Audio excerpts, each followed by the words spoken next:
Okay, colleagues, we're about to start. Can we just get people in to sit down, and we'll hand over to the moderator who's due to start the session. Thank you very much. So good afternoon, everyone. Welcome back. My name is Siobhan Mullally. I'm Professor of Human Rights Law and Director of the Irish Centre for Human Rights here at the University of Galway. I'm delighted to have the opportunity to moderate the panel. I should say I'm also a UN Special Rapporteur on trafficking in persons, especially women and children. And one of the priority areas of my work is looking at human trafficking in conflict situations and linking across to the peace and security agenda.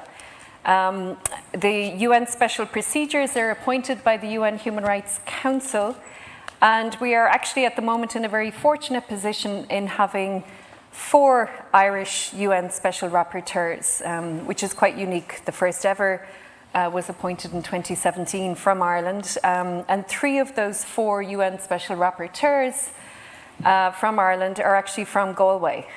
So we're making quite a good contribution. Not all girls.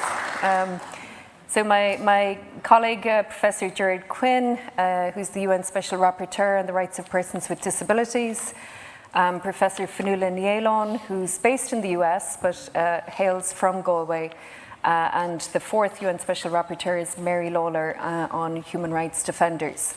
And I mentioned that specifically because we're here on this panel, we're talking again about Ireland as a global actor.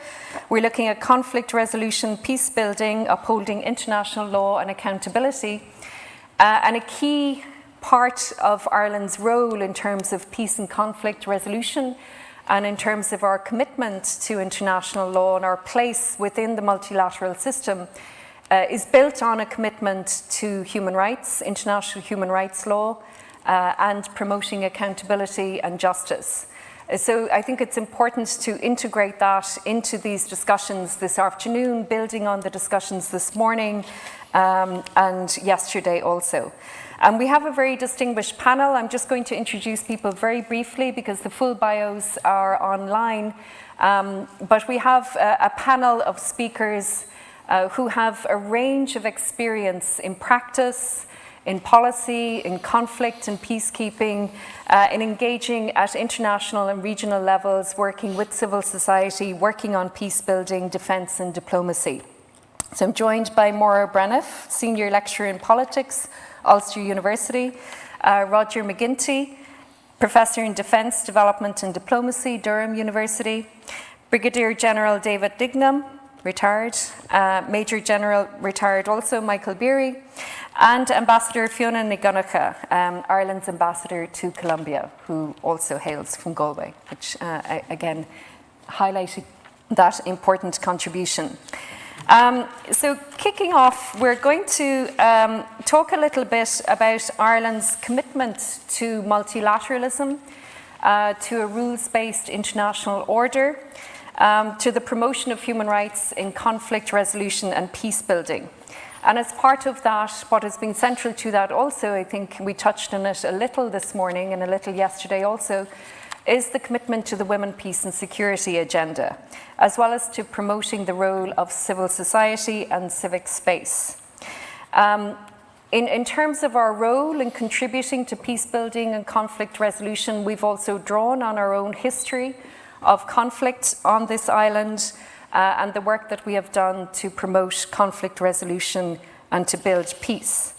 Our foreign policy is deeply committed to multilateralism, to the multilateral rule-based order, but we also work bilaterally and work and engage very extensively with civil society, in particular in Colombia, which I'm sure we'll hear about, and also in the Horn of Africa.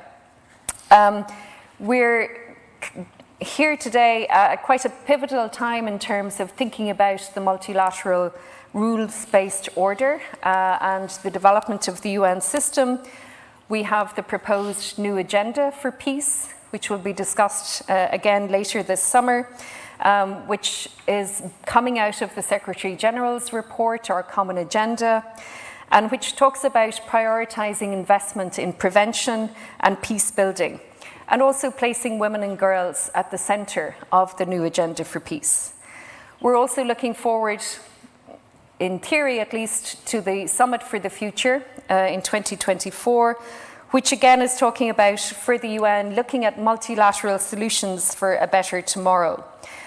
So I think that moment really poses questions as to what role Ireland is going to play in building and developing that multilateral system.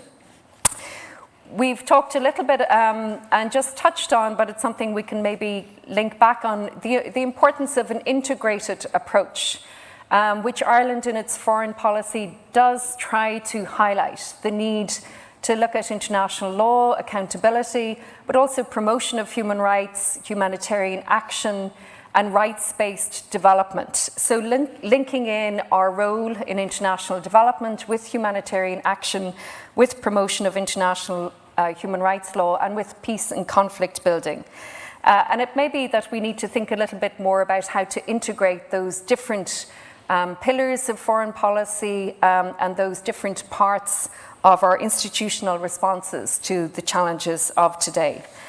I'm going to kick off with some questions to the panel, and we will then hopefully have as much time as we can for you to contribute, to ask questions, to comment, discuss, both here and online. So first of all, I'm going to kick off with a relatively open question around Ireland's history and role in conflict resolution and peace building, in upholding international law and accountability. And we talk a lot about Ireland achieving success in terms of peace building and making an important contribution to conflict resolution and to upholding international law. So I'm going to kick off maybe and start with this question to Ambassador Nagunaka. Fiona, where do you think Ireland has succeeded in conflict resolution and peace building? And where have we faced limitations or challenges? Sure, thank you. I think it's been a really important of our historical foreign policy and now up until this day that our human rights-based approach and the focus on international law within that space as well has formed a very important driver of the way we approach foreign policy. And I suppose with the recognition that Ireland as a small state needs and requires a strong rules-based international order and friendly relations with other countries in order for us to be able to succeed and thrive. And I think first and foremost, I think that's worked really well in the space, in the multilateral space. We've always been a very strong supporter and been very engaged in the multilateral side of things, and I think that's been really well demonstrated by our participation in the UN Security Council over the 2 years of our recent membership, but also reflects, I think, the strong role and importance that we apply to our EU engagement as a way for us to not only express our foreign policy, but to build upon it as well.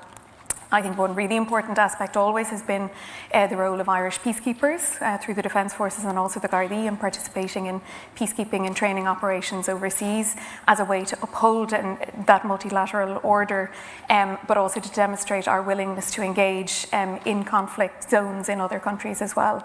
And I suppose I'll mention the Colombia side of things now, where we're moving into slightly different space. From a Colombia point of view, we found that during the Colombian negotiations in Havana between the government and the FARC, that there was a lot of interest in Ireland's experience of conflict resolution on this island, and they wanted to hear about our experiences in that process.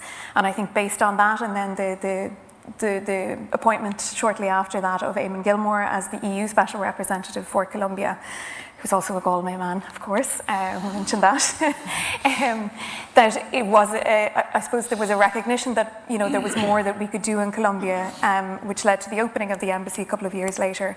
And now one of the core things that we try to do there is to support the Colombian peace process both again as a reflection of our broader international policy in these areas, but also in recognition of the importance of international support for the Northern Ireland peace process during the Good Friday negotiations, so that we could maybe pass on that goodwill. So it's an area now that we're trying to support the peace process, both in terms of supporting the institutions in Colombia, but also critically, I think, supporting community and civil society voices and giving expression and support to those organisations on the ground, and really supporting Colombian efforts to move forward in that space. Okay, thank you. And I might come to you more also on that question of Ireland having a distinctive role in history in terms of contributing to conflict resolution and peace building, drawing on our own history of conflict. And do you see Ireland as building on that and making that contribution internationally, drawing on that domestic experience? Certainly, that's been something that we've been doing successfully for the past 30, 40 years, not just the past 25 years since the landmark agreement. And what we have been able to realise is that the experience of building peace on this island is that there is expertise at every level. So there's expertise at state and government level, at military and defence, but there's also expertise at community and civic society level. And I suppose the key lessons, and I've been reflecting upon this in light of the recent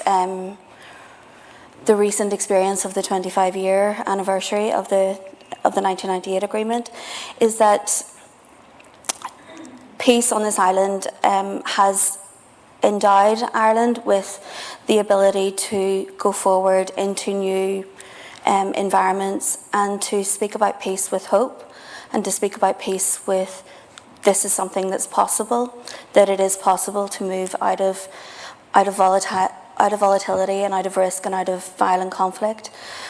But also we're able to come with our own experiences, and crucially within that, we bring our people power, we bring the hard-won lessons that we have all endured and had to go through, and that's a very unique asset. What I will also say at this point is that in that, and there's been a lot of conversation this morning and yesterday around security, around risk, around volatility, and also around neutrality. Neutrality in the context of the Irish peace process has meant very different things to different people on this island, and I think we need to be cognizant of that as we move forward. And my other, not to kind of be over positive, because we like to be critical in our reflections as well, but not to be over positive, is that in any of Ireland's engagements, I think there's been a sense of, they hold their own on that. They acknowledge that neutrality, particularly in the north, has been a bit more ambiguous and a little bit more complex than what it has been in the rest of this island. So, and that gives a bit more authenticity to the Irish peace process and its engagement abroad as well. Could you expand a little bit on what you mean in practice? How does that manifest itself? In terms of neutrality discussion and a different experience in the north? Well, I think particularly, and this is something I'm happy to pick up on in questions, and perhaps the rest of the panel can reflect on this as well, but it's neutrality in the north for Irish citizens like me. Irish neutrality has always been conflicted, it's been complex, and it's certainly not something that we've experienced with any degree of integrity by which it's been discussed and reflected upon in the last few weeks of this debate. And there's certainly citizens on this island that would question the role of Irish neutrality, particularly in the north as well. Okay. But we can, I'm interested to hear what other people think on that. Okay, thank you. We might come back to that, but I'm going to continue with the question also to Roger around Ireland's contribution to peace building and conflict resolution, given our own history of conflict, and given the moment that we're at also within the multilateral system. We've heard quite a bit, of course, about conflict in Ukraine, the polarization of the UN Security Council and of international institutions. That isn't new, and that we have had this previously, very quickly after the formation of the UN. But now we're talking again about a new agenda for peace and trying to recenter and reinvest in prevention and peace building. What do you think Ireland has brought and can bring to that discussion? Well, I think you're right. We are at a 1930s moment. We're at a moment of great global uncertainty. We're seeing the weaponization of globalization. We're seeing not rising powers, but risen powers. And fundamentally, we're seeing a rules-based international order, which worked for some, but didn't work for others over the past 50, 60 years, fragmenting at great speed. So then how does one navigate space within that? That is very difficult. And I think we heard a lot of the way ahead this morning. It is to be deft and fleet of foot within multilateralism. It strikes me that most of Ireland's successes have been probably within the corridors and behind closed doors of multilateral organisations, and doing something really important, and that is injecting the word peace into various discussions, because we've seen a massive shift in other countries and in international organisations towards security and stabilisation.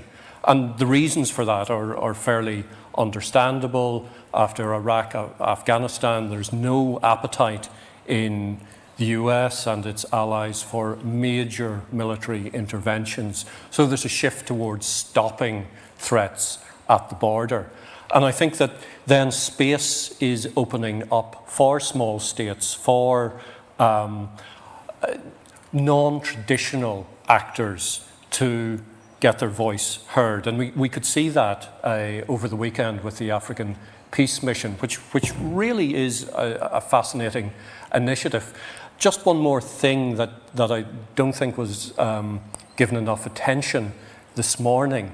One massive contribution that Ireland has been making towards peace and can make towards peace in the future is overseas development aid, which operates in an integrated way with foreign and security policy.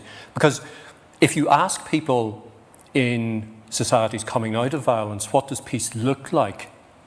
It looks like getting the kids to school, getting food on the table, and accessing public services. It's very, very ordinary. And it strikes me that the development activities and budget are a massive contribution to peace, and one that is under-celebrated and perhaps not discussed enough. Yeah. No, thank you very much for that reminder as well. We're also talking about now this concept of universal peace, Paz Total in Colombia, but also linking it into the SDGs, of course, the Agenda 2030, the Summit for the Future, which is planned. And there again, Ireland played a key role in terms of the SDGs, and peace and security is core to those, but also a much broader concept, as you said, of peace and human security. Micheál, I might come back to you here, just from your own experience, extensive experience in the field, in conflict, post-conflict, in transition settings.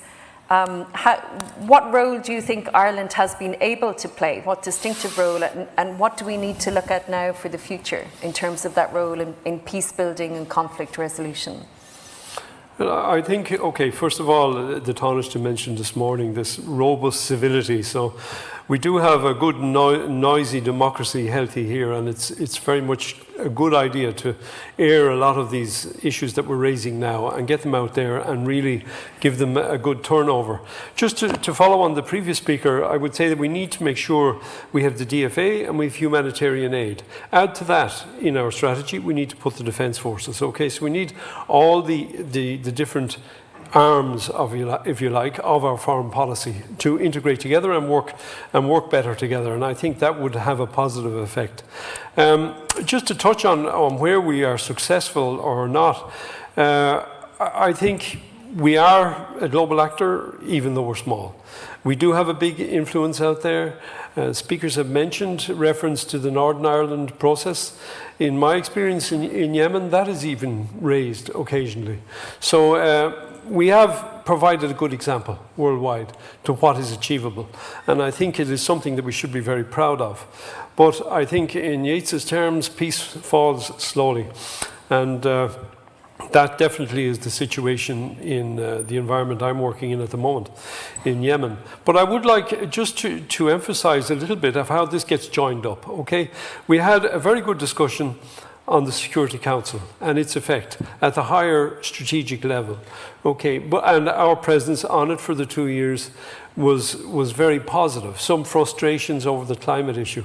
But I could see a direct translation from the work of the Security Council and our team on the Council down into the mission area in the Middle East. So if we take the issue, Ireland were very strong on women, peace and security, which was fantastic because that enabled a stronger language to be added to the renewal of the mandate last year in July.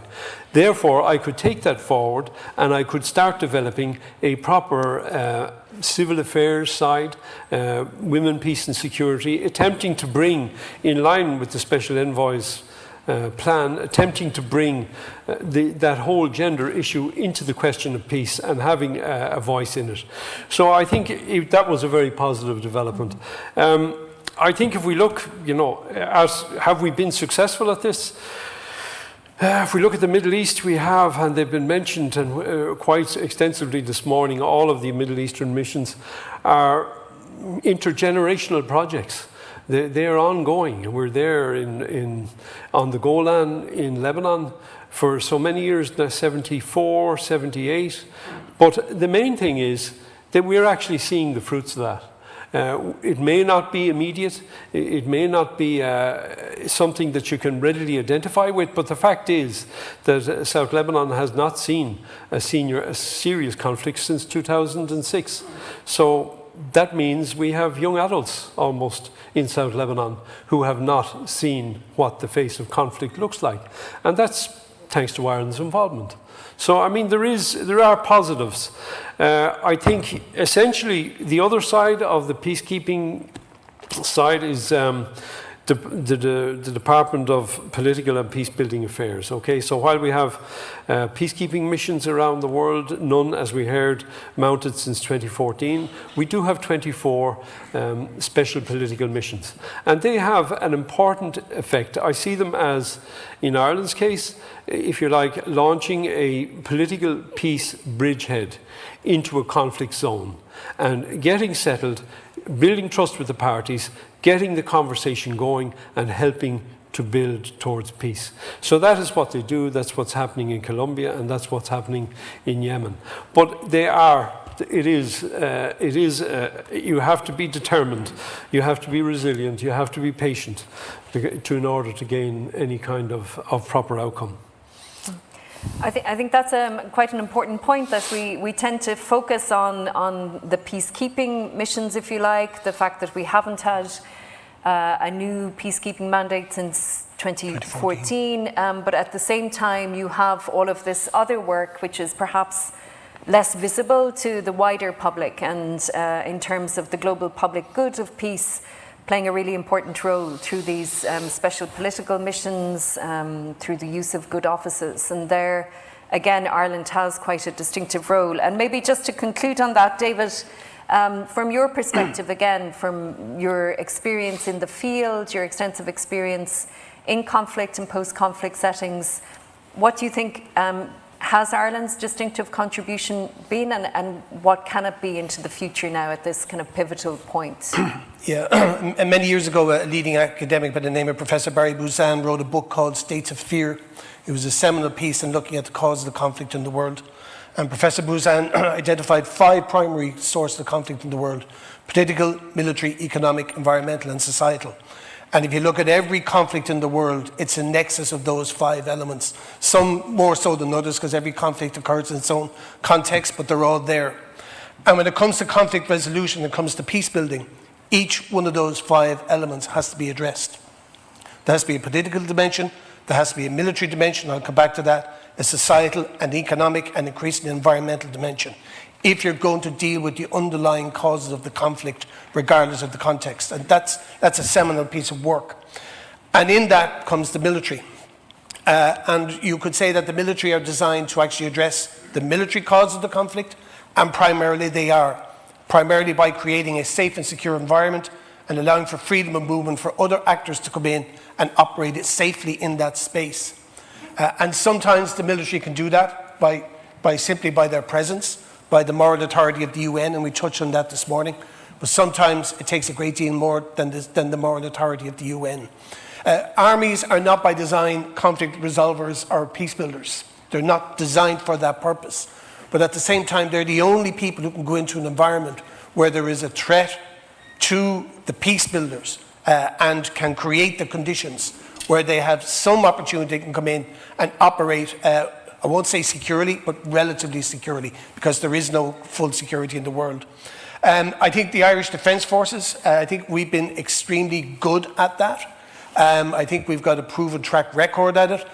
And I would suggest that it's not purely because of the military skills we bring to the party, although we invest a great deal of time and effort in developing those military skills.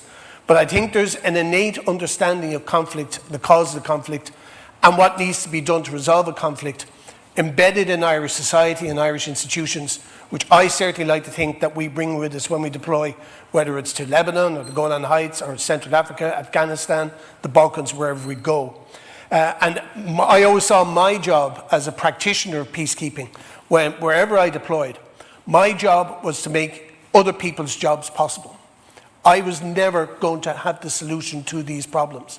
As President John F. Kennedy said, addressing a West Point cadet class in the 1960s, I need you to be experts in military art, but I need you to understand economics, politics, sociology, anthropology, and so on, because there is no problem on this world to which there is a single military solution. And John F. Kennedy said that in West Point, of all places, in the 1960s. So I think from the Defence Forces point of view, we are an instrument of government. Our job is to support other actors and agents in the conflict resolution and peace building space. I think we've been remarkably successful at that. It has been at exceptional cost. We have 88 dead peacekeepers since our first deployment. 48 of those have been in one theatre, Lebanon, and the most recent, of course, was Private Trooper Sean Rooney. Lord rest him, passed away before Christmas. So my job is to make it possible for you to do your job, and that's our contribution to conflict resolution and peace building. Okay, and just taking on that, we have now very different kinds of actors in the multilateral system, and specifically in peace building and conflict resolution. So countries like Qatar, United Arab Emirates, Turkey, China was mentioned already several times, but a range of different kinds of actors with whom Ireland doesn't necessarily have the same kind of well-established historic relationships. How is that changing Ireland's role and the contribution that Ireland can make? Roger, I might ask you to comment on that. You're right. The peace building or peace sphere is changing. This has big implications for what we might regard as peace and how that might be implemented. We're moving away from views of peace that were dominated by Euro-Atlantic powers that were often based in liberal internationalism, liberal values of human rights, of democracy, of open markets.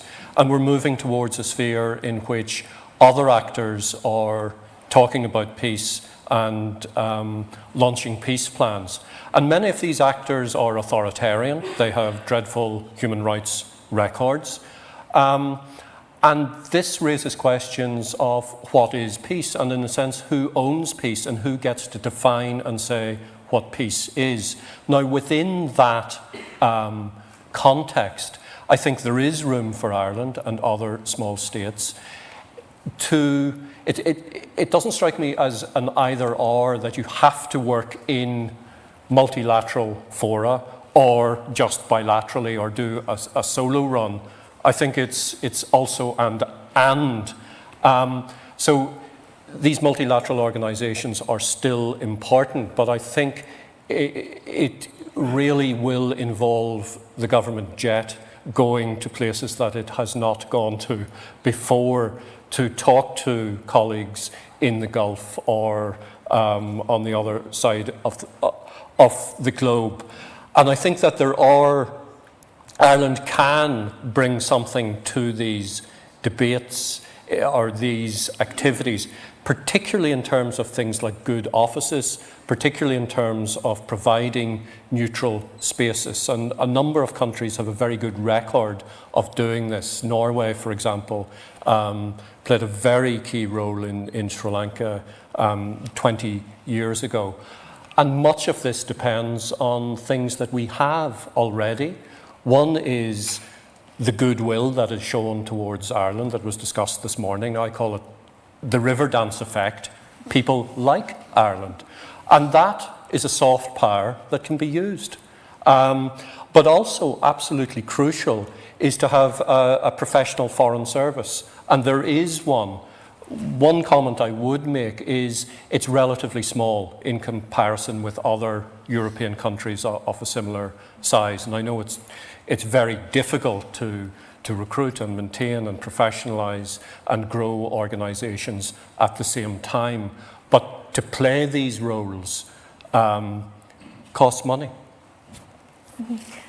Maybe building on that, I might come to you, Fiona. I mean, Latin America is where Ireland is trying to expand its footprint, its diplomatic presence in particular, and has a history of engagement there. But do you see any particular challenges now in terms of a different types of global actors, different states engaging in peace and conflict resolution? Can we contribute in the same way, and what are the challenges there? Sure, I actually think, personally, I think it's positive that more countries are more involved in particularly in the peace-building conflict resolution space. And of course, you know, I suppose our approach to foreign policy as well is that it's important to have more voices, it's important to maintain dialogue. I think from Ireland's perspective, I think what that means though is that really what we need to do is lean more into these areas. And of course we have the Global Ireland policy at the moment where we're expanding, doubling our footprint across the world, including in particular Latin America. But also then it means, I think, that we as a small state we rely on the international rules-based order, and therefore I think we need to demonstrate to other countries that we can contribute in these different spaces. And I think that involves us engaging more at a multilateral level, but also in country. And I think, you know, particularly in the Colombian space, for example, some of the most active countries and most successful countries in supporting the peace process and being effective with that rights-based approach are the small countries. Norway, as been mentioned before, is the co-guarantor along with Cuba with the 2016 agreement and is very, very active across the board in the peace process in Colombia, along with, for example, Sweden and Switzerland as well, along with other regional countries and some of the bigger actors as well. But I think for us, it's really about how we approach it and how we express those views, listening to other people, but also being very clear about what our values and interests are in the international space. And I suppose exploring areas where we can really make a difference and, you know, bring our experience, our values, but also our partnerships with other countries and regions and regional actors as well are very, very important. For small states, you know, we're never going to make major changes alone. You know, we do that through our international engagement, through our EU engagement, and working with like-minded partners, whether EU, Latin America, African partners, and also kind of partnerships at the really local level, you know, civil society space, but also with local community actors as well. Mm-hmm. And can I ask, Micheál, maybe you would comment on, we have seen over the last, since February of last year in particular, we've seen the polarisation in terms of voting patterns at the General Assembly, at the Human Rights Council, the difficulties in maintaining the same kinds of relationships with African states in particular, where Ireland would have good historic relationships and trust built up. But that polarisation is posing difficulties, I think. How do you see that impacting on, or is it impacting on Ireland in terms of the different kinds of actors now who have more influence? and perhaps hard power rather than the soft power. So the presence of China, for example, in Africa, how is that impacting on our ability to make the same kinds of contributions? I think you mentioned China, which is opportune, as we've seen them recently broker a deal between the Kingdom of Saudi Arabia and Iran, which was, and we felt, going to have a very positive effect in the Middle Eastern theatre. However, that hasn't quite made the cut just yet. So China is seeking to become a much bigger actor. But I still believe, and I would share the view, that there is still a lot of scope for the likes of Ireland, small actors working, and of course, and most importantly, working in conjunction with our European partners, because the European entity is certainly in the Middle East is seen as a big player, and we are part of that entity. So we can play an important mediation role. The Nordic countries, yes, absolutely, have been involved for a long time and are involved along with the Netherlands in the Yemen problem, as we seek now to solve. I'm sure you've heard of the FSO Safer problem, this tanker that has got 1.1 million barrels of oil and is in a very dangerous condition. So there's a lot of work going on there in those areas. It might sound like it isn't an enormous amount at any one time, but really it does have an effect. And I think that Ireland can continue to have a good impact in a mediation role. I think, as was mentioned, a lot of back office, a lot of small meetings pushing along, rather than big bang type outcomes, but probably that is the most effective way. And we have the track record of doing that. So I think that's it's an important point. I don't really see the advent of the bigger Turkey, China, Qatar coming into the mix as really having a long-term effect on our involvement. I think there is plenty of scope for Ireland out there. Mm-hmm. Okay. And I might come to you more to talk a little bit more about some of the key policy priorities for Ireland have been the youth, peace and security agenda, women, peace and security. But are we doing enough, do you think, in terms of promoting that participation of youth in peace dialogue, participation of women in peace building and conflict resolution? We have seen since the Security Council Resolution 1325 a series of other resolutions on women, peace and security, primarily focusing on violence against women and girls as victims, rather than focusing on the participation and agency. The youth, peace and security agenda is newer, but critically important now, I think, as we look to the summit for the future also. Yeah, indeed, and I think Ireland has been to the fore in really progressing women, peace and security, but also youth, peace and security, as you've said. And this really focuses our attention not only on the ability of Ireland to promote that empowerment and that training and that the growing and the sustainability of peace. And I think that's crucial because particularly whenever you move to the final session of today, whenever we're looking at future research, one of our biggest challenges is that we're starting to lose generations of our peace builders. There's an intergenerational challenge in all of these contexts. So it's vital that resource and further investment in our youth peace builders continues. And that really needs rededicated, re-empowered, and should be really a key focus across all of the areas in which Ireland is working. I think in terms of women, peace and security, what's been vitally important is, yes, we need to maintain that focus on violence against women and young girls, and we know on this island that we have suffered too many deaths in this recent few years of our women, so we need to focus it on this island as well as in all of our international partnerships. But in terms of women, peace and security, perhaps there hasn't been enough done to facilitate women's participation in politics. And this is not just about adding women, it's about ensuring that women have a full role to play. And the barriers to their participation are reduced. And this is, even in my part of the world, it's a daily kind of battle for women's political participation in politics. One other thing I would say is that the Women, Peace and Security agenda has been quite novel in terms of the recent debates on this island because of the changes around equal marriage, the changes around gender and reproductive rights. And that has kind of moved into those debates around women, peace and security internationally as well. I think that's something to recognise and to keep mind to as well whenever we're thinking about, well, what is Ireland's role in building peace? It's also about equal rights, it's about civil rights, and it's also about women and all diversity of gender having a right to participate and being protected.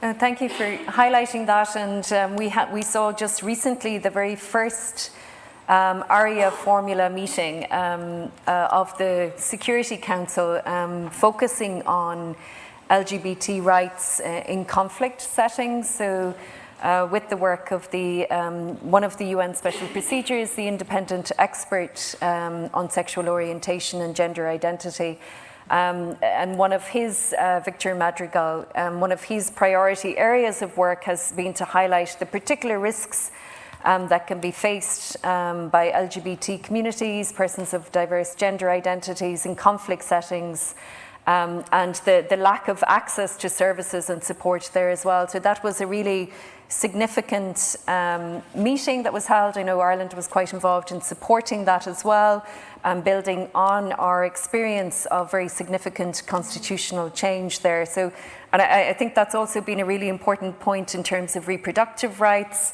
women's reproductive rights on this island, and supporting across the border as well in terms of those movements, and looking at how to build movements around that as part of a broader concept of peace and security. And I had meant to mention as well that we have in the audience David Giles, who's Ireland's UN Youth Delegate, and again has played a really important role with the Irish mission in New York at the UN in terms of the youth peace and security agenda. But I think that's an important one to think about, whether we're capturing the really urgent issues for young people today in terms of thinking about peace and security more broadly. And just before opening up to the audience and to our online audience also, I just want to come back to David to think about the legacy of Ireland's membership of the Security Council and our thematic priorities there. What has happened in the latter part of the Security Council membership in terms of conflict in Ukraine, and now a range of different actors in increasing polarization again. As I said, we have been there before, but we're now seeing it again. What difference do you think that is making on the ground, in the field, in practice, for Ireland's role in conflict resolution and peace building? I think our presence on the Security Council reinforces the impact that peacekeepers can have on the ground. There's a direct linkage between what happens in New York and what happens in the field. And certainly for peacekeepers who are deployed in our principal deployment areas, which are UNIFIL and UNDOF, that connection to the work that was going on in New York was hugely valuable. It added credence and it added importance to the messages that the military commanders are delivering when they're engaging with their opposite numbers on military forces or other armed actors, let me put it that way. That's hugely significant. Would that have dissipated since we stood down from the UN, from our place on the Security Council? Yeah, possibly. I can't speak personally to that, but I think it's possible. But if I could just pick up on just a couple of things that were said earlier. One about this being a crowded space, peacekeeping, conflict building, resolution, and so on. The peacekeeping element of it has become extremely crowded as well. When I first deployed to Lebanon in the late 1980s, it was primarily European, Scandinavian countries that were deploying to Lebanon, and they were the dominant players in peacekeeping. Now you go to Lebanon, there's still a lot of European countries involved, but Korea has a battalion there. Why has Korea got a battalion in South Lebanon? Now, of course, it's linked to Ban Ki-moon having been the UN Secretary General, and that was part of their contribution. But the peacekeeping space is now becoming very, very crowded. And we are now, in numerative terms, a relatively small player. And I use the word relatively small player in terms of the total number of troops. There's 87,000 troops deployed on UN peacekeeping operations today. 400 of them are Irish. Okay, so that space has gotten crowded. So how do we differentiate ourselves from the crowd? What is different about the Irish peacekeeping contribution that we bring to the table? And I think there's a number of elements to that. First of all, our distinct identity as Irish peacekeepers and connected to the Department of Foreign Affairs and their good work. And that is an identity of its own. But the other element that has to be brought to the table and has to be borne in mind is that we bring a qualitative edge because of the high standard of training and equipment and how we prepare for our missions that are always appreciated by force commanders when we deploy. Okay, and Irish peacekeepers, not just within a strictly UN situation, but also with the EU and NATO, are always welcome because we bring something different. So we moved away from a quantitative approach to peacekeeping. Increasingly, it has to be a qualitative approach, and that requires constant investment here at home so we can develop and generate the force packages required. And just finally, before I hand back to you, women, peace and security on peacekeeping operations. This is hugely important. I've served in the Balkans, where women had pretty much full rights. I've served in the Middle East, where they had limited rights. I've served in Afghanistan, where they had no rights. Okay? And this is hugely problematic. And there is a temptation for it to become just another thing that has to be done. In many cases, it has to be at the top of the list of things that must be done if you are going to bring about long-term, permanent societal change in those countries where you deploy. And that's an extraordinarily difficult task. Okay, thank you. I'm going to open up to the audience and I'll take maybe 3 questions together and then I'll take some online. So here, in front. Please, yeah. My name's Mary Farrell. I'm a Sinn Féin DD for this area, so another Galwegian in the room, so I think that's important to note. Fiona Vishin and Simon Major Rod, one Idrenáisiúnta. Tain with the Yarhan for you, boy mayor no snapper no Grega, can a bunch of lesson Laura Fad, Kayer, Nui Gulawer, Kieran Hogarty, and Tusach Shahas Shin. So just Shin just rud a one in Yarhan. One of the things that we heard throughout this particular session, and I think throughout today as well, was the whole issue and the concept of a rules-based order. And of course, what's very important in relation to that is, of course, that is actually applied equally. And I'd be very interested in the panel's view, and if they agree that that international law has, I suppose, been undermined by the willful disregard by Israel of UN resolutions, and then the fact that there's been a failure by the international community to impose any penalties on Israel for these war crimes. And then I think in terms of us as a global leader in conflict resolution, should we be showing leadership by doing things like withdrawing state investment from companies that operate in the occupied territories? So I'd just be interested in the panel's views on that. But I did think that was very interesting, Gormagus Fiona, and I think Maura, in relation to your point with regard to women here and the dangers women have here, I think that was a very important point as well, Gormagi. Thank you. Question here. Thank you very much. My name is Mary Whelan, and I had just 3 questions. One, could Maura talk a little bit more about neutrality in Northern Ireland? I didn't really understand what she was saying. Is it that Northern Ireland as a political entity is in fact not neutral, and that might have implications for the future in the event of a united Ireland? I wasn't sure if that's what you were getting at. The second question I had is that in the title for this session, we have international law and accountability, and I'm not sure that any of the panel have addressed the issue of accountability. How should Ireland as a state further this? And I'm thinking in particular of our actions at the International Criminal Court. And of course, as you know, there is an investigation going on or more into President Putin and his initiation of war in Ukraine. So what do you think Ireland should do to help the International Criminal Court in that regard, or any other ideas the panel might have on accountability? And thirdly and finally, of course, Ireland also is a member of the EU, and I have found it quite extraordinary today that we talked about the UN, that we've talked now about conflict resolution, peace building, international law and accountability.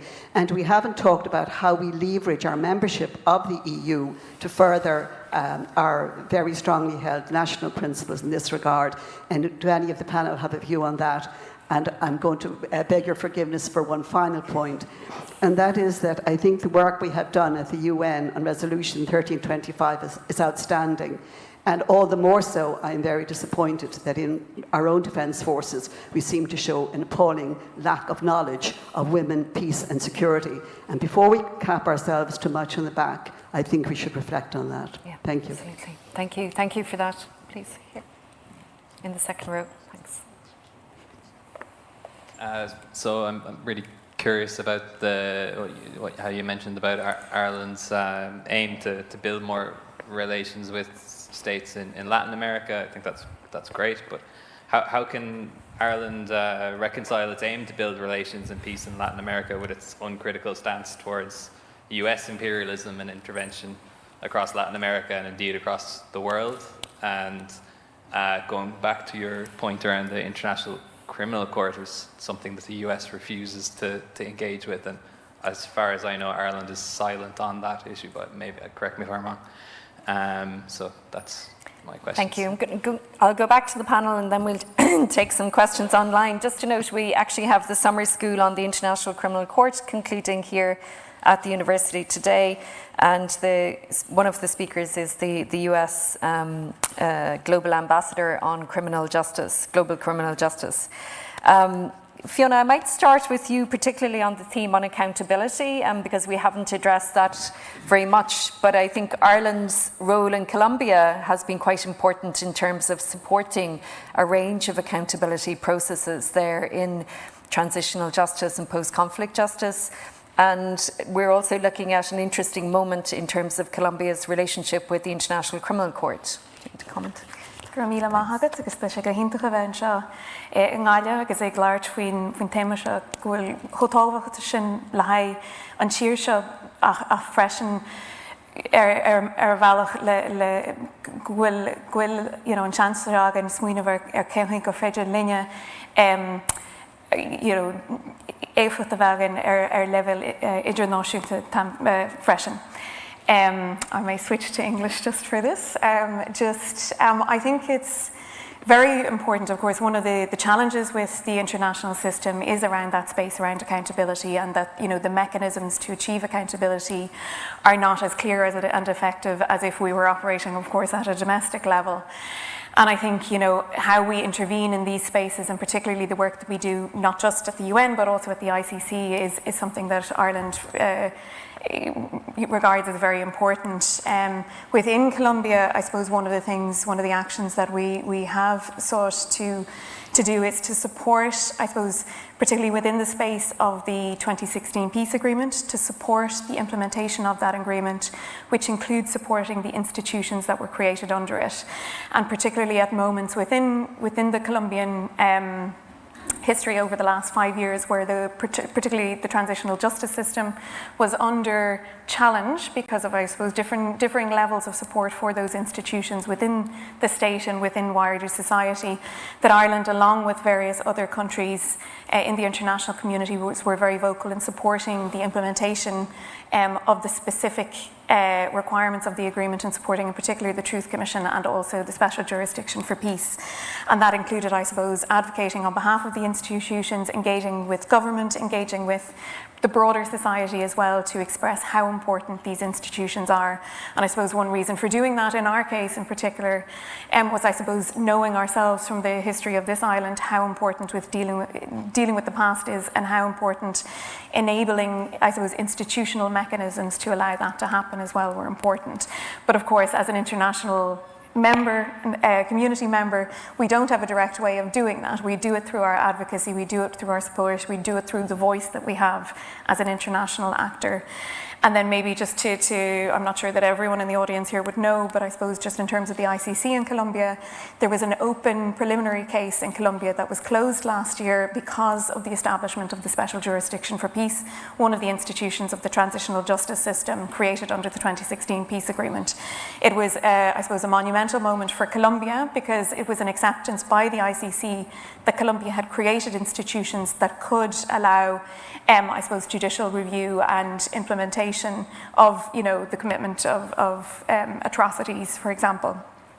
We've just had a visit by the ICC there recently over the last 2 weeks, and they have just announced that they're going to establish an office in Colombia, and Colombia is going to establish an office in The Hague as well to allow for greater exchanges of lessons, but also technical support in both directions in those spaces as well. So I think these are ways that, the international community, countries themselves and the institutions in the international system create different mechanisms to allow for exchanges and support, and we would hope in the future as well, greater accountability. Mm-hmm. And I had seen, I'm not sure I see him now, but Kevin Kelly, who was here earlier, the former Irish ambassador to the Netherlands. Ireland has played a really important role in terms of the trust fund for victims as well at the International Criminal Court, and supported a visit of the trust fund to Uganda last year as well, where there has been extensive engagement in terms of victims of conflict and support there. Just to come to the question in relation to Ireland, Israel, the occupied Palestinian territories, whether we are doing enough in terms of the promotion of peace and justice in relation to Palestine. Ireland has always had quite a distinctive voice. We actually had earlier this week on Monday the UN Special Rapporteur on Human Rights in Palestine speaking here at Galway. She was in Dublin later in the week. There are questions also around the International Criminal Court's engagement in relation to Israel and Palestine. David, do you want to comment there? Are we doing enough in relation to the situation in Palestine in terms of accountability, promoting peace and justice? The simple answer to that is no. But it's very, very difficult to see how Ireland, acting as an independent actor, can actually bring about significant change into that status quo. I think in this particular topic, it's very difficult for us, acting independently, to advance this. It must be done in concert with other bodies on the bilateral basis, on the multilateral basis, or whatever. But I'm also conscious as well, and I do understand the emotive requirement to be seen to be doing something tangible in respect of Israel and Palestinian. But let me put my military uniform back on for a moment. Always remember when you're making pronouncements on these matters, and it is your right to do so. There's 400 Irish soldiers operating in the Middle East that are dependent, right, on the cooperation of other actors in that part of the world to be able to do their business. So they don't have the freedom, and I don't feel I have the freedom, therefore, to pronounce, because there's second, third, and fourth order effects on things that can happen here in Galway and elsewhere. I'm not trying to say that to stymie debate or discourage engagement on the matter. It needs to be raised and discussed. But always just remember, there's 400 Irish soldiers in the Middle East who are in that mix. And always just remember that when you're making pronouncements. It's just a request on my behalf. And Michael, I might come to you in relation to the Women, Peace and Security agenda. You mentioned the legacy of Ireland's membership of the Security Council, its practical implication on the ground in terms of being able to expand the role of women in peace building, in political participation. But there's also the point being made that we need to reflect on the role of women in Ireland's own defence forces and experience in peacekeeping. Okay, this is not an easy question, but I'll tackle it. First of all, I think one of the speakers mentioned there Ireland post the European Union. Yeah, we cannot forget that particular position. It's very important that all of our advances, in particular in relation to the Israeli question, the Palestinian question, it must be in lockstep, I think, with the European Union's view on the same difficulties.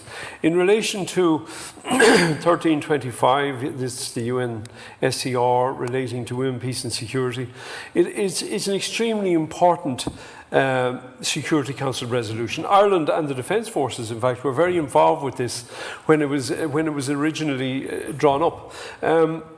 But we must remember, and the rules-based order, it is fine to talk about that in this nice environment we have here. You go to the Middle East and you're dealing with a lot of monarchies, you're dealing with a lot of human rights difficulties in some of these countries. And the 1325 needs a lot of work to make sure that you gain the purchase that you need on it. So again, this is a very important task. Ireland's involvement on Security Council, again, as I mentioned, was very helpful to me to try and draw this on, to start the education process, to get out there and try and give a proper voice to females on the ground in Yemen, on both sides of the divide, in a very conservative situation. There is still a lot of work to do on that. I mean, we have a long way to go. You did bring up the sensitive subject for any of us who have served in the Defence Forces on the issue of the difficulties that the Defence Forces has experienced with the Women of Honour group, you know, and we all feel very sad about that and very bitter about it, because I think it is something that has to be put right. We have to have a very happy, safe working environment for all the members of the Defence Forces. I'm retired, I'm looking back at it, but we have to have that environment there. They must be able every day to enjoy going to work, to enjoy interacting with their colleagues, enjoy the work they do, and that applies to both male and female. So I think there is, as is pointed out in this group, that there is a job of work to do on that, but I can't think of a better organisation in this country that won't set about putting that right. Mm-hmm. Okay, and we have talked about accountability, so that I think that also has to be part of that conversation as well. Just over here, yeah. I should just go back to Maura for the question as well, just if you would like to comment specifically on neutrality and the comment in relation to the North. If you don't mind, can I ask it now? Sorry? My question relates to Northern Ireland. Oh, sure, please, yeah. That would be great. And we can take them together if that's okay. Yeah. Hi, I'm Fiona Corvin. I'm from a peacebuilding organisation in Derry. Just to frame my question on 3 key points that I've heard here today, thanks to the panel and those earlier. The government is obviously using human rights as a key policy driver, which is fantastic. Renata made a point earlier about justice and power sitting unevenly. And lastly, to build on the successful track record of peace and conflict resolution on this island, my question is this: as co-guarantor of the Belfast Good Friday Agreement, to what extent can Ireland intervene in the implementation of the Legacy and Reconciliation Bill in Northern Ireland, which is facing widespread opposition by not only victims and survivors, by all civil society and all political parties? It's also, it goes against human rights, it's not compliant, and I would be really keen to hear your thoughts on that. Thank you. Thank you. Maybe take those 2 questions together, Maura. Yeah. So Fiona, thank you as well. And sorry, I've forgotten your name. Mary, thank you so much. Just to clarify, I suppose whenever I think about Irish neutrality, as an Irish citizen who's lived her life in the north, in County Down, not from Galway, unfortunately, because it seems to be. But yeah, quite proud of my county. Our experience, or my personal experience, and certainly evidence will show that the lived experience of Irish neutrality in the north is very different to what I have been listening to or hearing about or engaged with over the past few months of this conversation. And I suppose I've become a little bit more acutely aware of that discussion post-Brexit and post the arrival of us picking up a conversation that was maybe parked in 1998, where our constitutional status was a little bit more assured after the 1998 agreement. Not assured, but it was whispered, it was established, yeah. Since Brexit, obviously in the north and across the islands, we have begun having conversations about a shared island, a new island, and what that might mean to people. Foreign policy has not necessarily been a huge part of that, and increasingly I've been reflecting upon, well, actually, what is Irish neutrality meant in lived experience? And this ties into Fiona's question, because peace in the North is about justice. Peace in the North is about, it is about participation. It's about people feeling equal and feeling valued. And the lived experience of Irish neutrality or British neutrality or whichever neutrality hasn't been that in our little part of the world. So I think there's something, and it ties very directly into Fiona's question, because we are currently facing this legacy bill, which is coming into play in the UK, which all of the political parties in Northern Ireland have disagreed with. All of the victims groups have disagreed with, bar one. And most of any civic or academic commentator don't agree with this bill. It's a problem for human rights, it's a problem for justice, and it's a problem for the lived experience. And I suppose this is maybe echoing Fiona's comment, is that for me whenever we talk about neutrality, we have had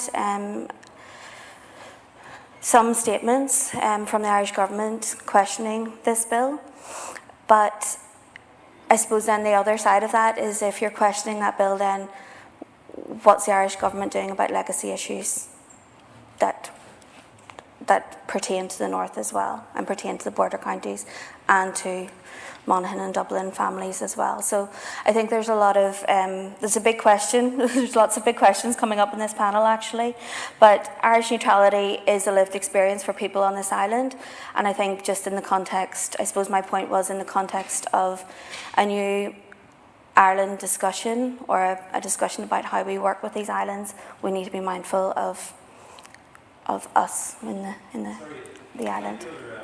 And perhaps we could just, I mean, on that, I think there... I don't think the question was answered there. I'm more curious what the lived experience in Northern Ireland means.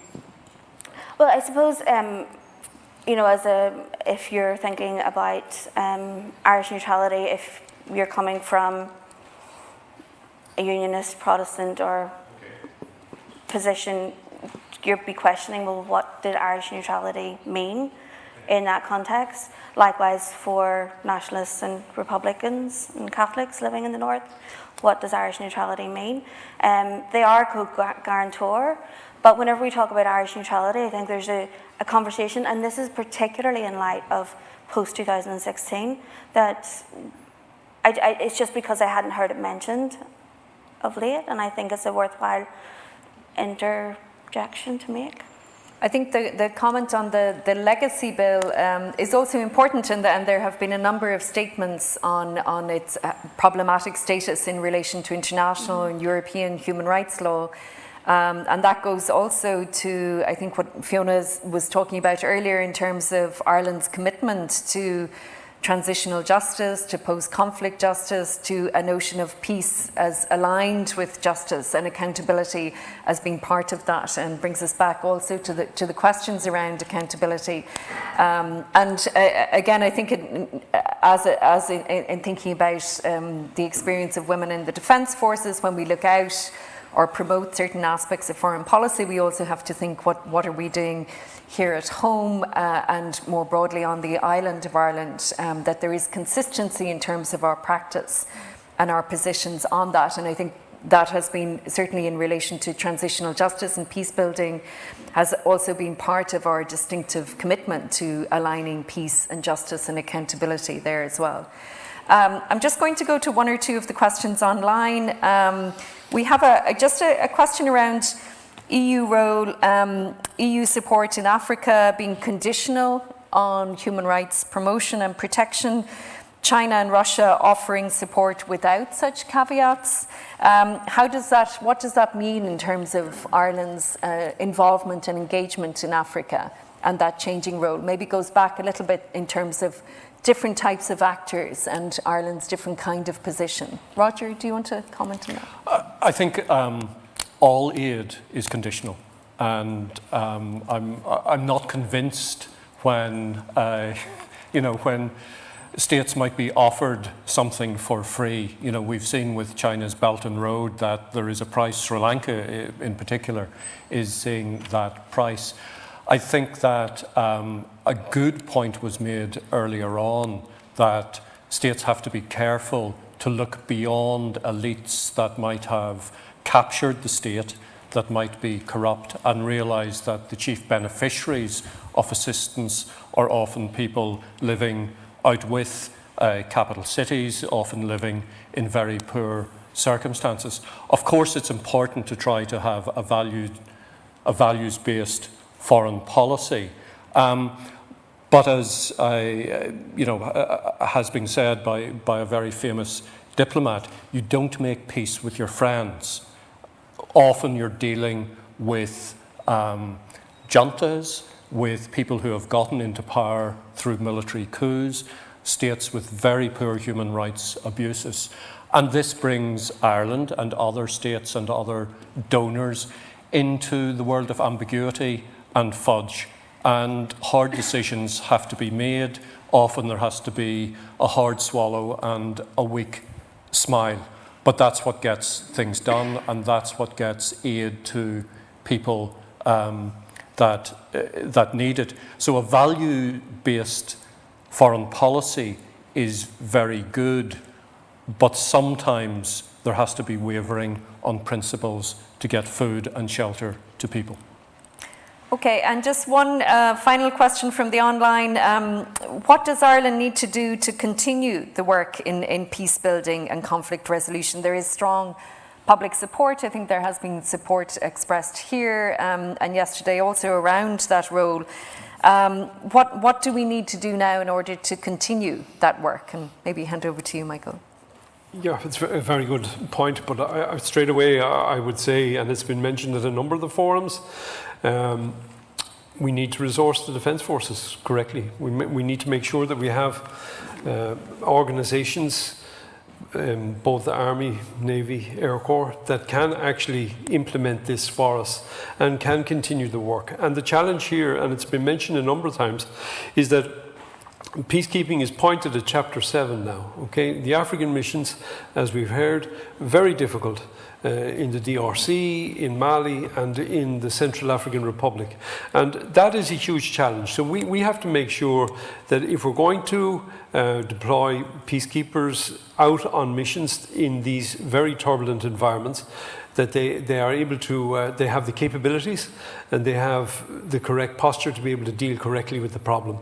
And if it's a Chapter 7 type, which is peace enforcement, then that's the case. I think to continue the work, I think we need to be involved with whatever new initiatives, and this might not agree with a lot of the audience, mightn't agree with the work that's going on in Europe. I think PESCO, the EDA, all of these agencies allow our people who we are putting out, they are your people, we're putting them out into these different areas, difficult areas, that will allow them to be able to work properly, to work consistently, professionally, to a very high standard with all of the other entities that are involved in the problem in that particular area, all of the other militaries, if we can mention that word. So I think what's going on in Europe, the PESCO arrangement, the EDA, our involvement, of course, in training missions with EUTMs, all of that is very important to help us to make sure that we are at the same standards and we have the highest standards to be able to do the job correctly. Okay, and I'm just going to give one last question to David Giles there, who is Ireland's UN Youth Delegate, so I think an important voice for us to hear from. Yeah. Thanks so much. I suppose just to draw back to the youth, peace and security conversation earlier, so I was very grateful for the opportunity to advise on that, and I think it's really important to highlight that kind of contribution that young people, be it in Colombia or Sudan prior to kind of relationships breaking down, but across the world, having that peace-building process, that they're not just victims or perpetrators, but very active players. And I think it's an important point that Maura raised earlier. I was in Derry recently, and this conversation around how to get a generation of young people who didn't live through the Troubles to connect to a Good Friday Agreement that is from before their time is kind of a real-life example of the youth, peace and security agenda. But I suppose what I wonder then is, I spoke on new and emerging threats yesterday, and I don't think peace processes that aren't fully inclusive, and not to say this process isn't fully inclusive, I do think it to be, but there aren't many young people in the room here. And maybe it's that it's not seen as relevant, but my two questions are, how do we make this whole process of international security policy, given how ever-changing the world is, feel more relevant to young people, especially in Ireland? And then for those on the ground, I'd be interested to hear your reflections on how the YPS agenda, if at all, has impacted on your work and your inclusion of young people in that peace-building process. Right. Might just come to you on that, Fiona, quickly, and then Roger, Syria. Yeah. Sure, I think that's a really important point, and I suppose one of the reasons why we're working so hard in so many of these areas is to think towards the future. And you know, I know speaking to people in Northern Ireland and in Colombia who are working towards peace is that very often they refer to the fact that the reason that they started negotiating for peace was because they didn't want their children to live in the same kind of environment that they were living in, and that's very often a very strong driver. I think certainly it's a big question in Colombia in terms of, you know, how to include young people in peace processes. The YPS agenda is part of the consideration now, and particularly as there had been protests in Colombia very much driven by young people in 2021 who were concerned about the conditions that they were living in and the future that they could expect to live in. And therefore, that's a big part of the question on the agenda there. And I think one of the things probably for us to consider is that, you know, number one, creating participatory spaces for young people to contribute to, whether it's dialogue processes or whether it's other forms of engagement, political engagement, for example, as well, that's very important. But also that we speak about the issues that are very relevant to young people when we're considering what peace looks like, and particularly speaking to points that they will draw their interest in. And for example, in Colombia, one of the big issues, big concerns at the moment is the question of recruitment of children, and that's a very live issue in Colombia, and an issue that is, you know, one of the big questions around how do you stop that, how do you stop the impacts on children. But at the other end of the spectrum as well, how do you create opportunities and employment and livelihoods for young people so that they don't in the future look towards joining an arms group as, you know, a main opportunity for them to move away from poverty or other underlying conditions that are really contributing to violence as well. And I'm just going to go to Roger and David, just maybe 1 minute each, please. Really briefly, young people may not be in this room, but there are multiple other rooms that they are in. And one thing that is really noticeable is how exercised many young people are about climate change. And there are multiple rooms, many of them online, that they're involved in. And I'm actually quite optimistic. It's a tech-savvy, transnational generation that I think uses different mindsets and different logics in thinking about problems, and many are not held back by borders, as they shouldn't be, because these problems are transnational rather than national or international. And David? Yeah, just my experience on deployment overseas, with one exception. That exception is Afghanistan. In all the other countries I served, there was a hunger among the younger people for engagement on a whole raft of issues that were pertaining to their local existence, but there was a hunger for information on what was going on in the wider world. Of course, there are barriers and obstacles within many countries in them accessing information, some of which they're able to bypass, others they're not. But that hunger is there. We must feed the hunger. Thank you. And just one point, I think many are not held back by borders, but many very sadly are. And as we see the loss of life, including of many children in the Mediterranean earlier, just a few days ago, we have to remember the extent to which people are displaced, including young people in particular, by conflict, by climate change, and many other very serious human rights violations. So that is also part of that context. We mentioned it a little bit this morning as well. In terms of the impact and conflict. I'm afraid we're going to have to bring this to a close. Thank you very much to our panellists. Thank you very much for your contributions and time. Thank you to the audience here and to the online audience.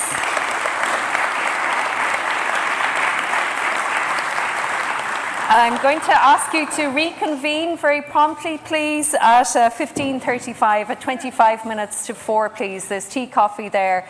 And could I ask the speakers for the next session to please go to the speakers room for your microphones now. Thank you very much, everyone. Thank you.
Okay, colleagues, we're just about to start the last and final session today, so if we could just get everybody to come in and sit down, and we can hand over to the moderator to start. Thanks, Bernie.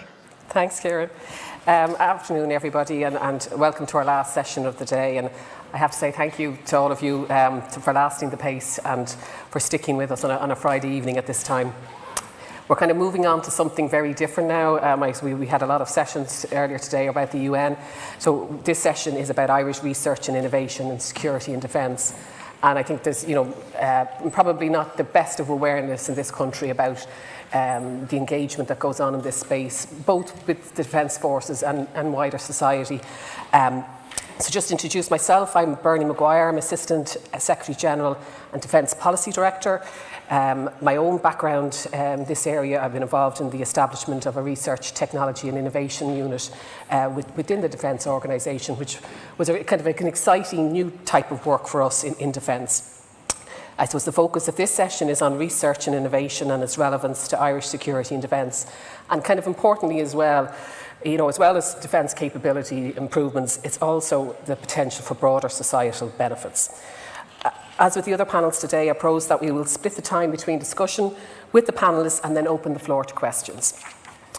I'm just going to give a brief background here, because I'm conscious that some of you here today mightn't be that familiar with the topic.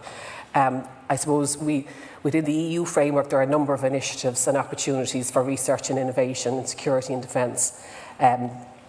Through the European Defence Agency, through Horizon Europe, and through the relatively new European Defence Fund. And I suppose we kind of recollect on yesterday, we heard it from a number of panellists in relation to emerging threats, such as cyber, maritime security, and protection of critical infrastructure. I think in this country, we're rich with researchers, academics, and SMEs. And I suppose the purpose of this session is really to do a deep dive into where we are at in defence research and innovation, and how far we have come, and where can we go in the future.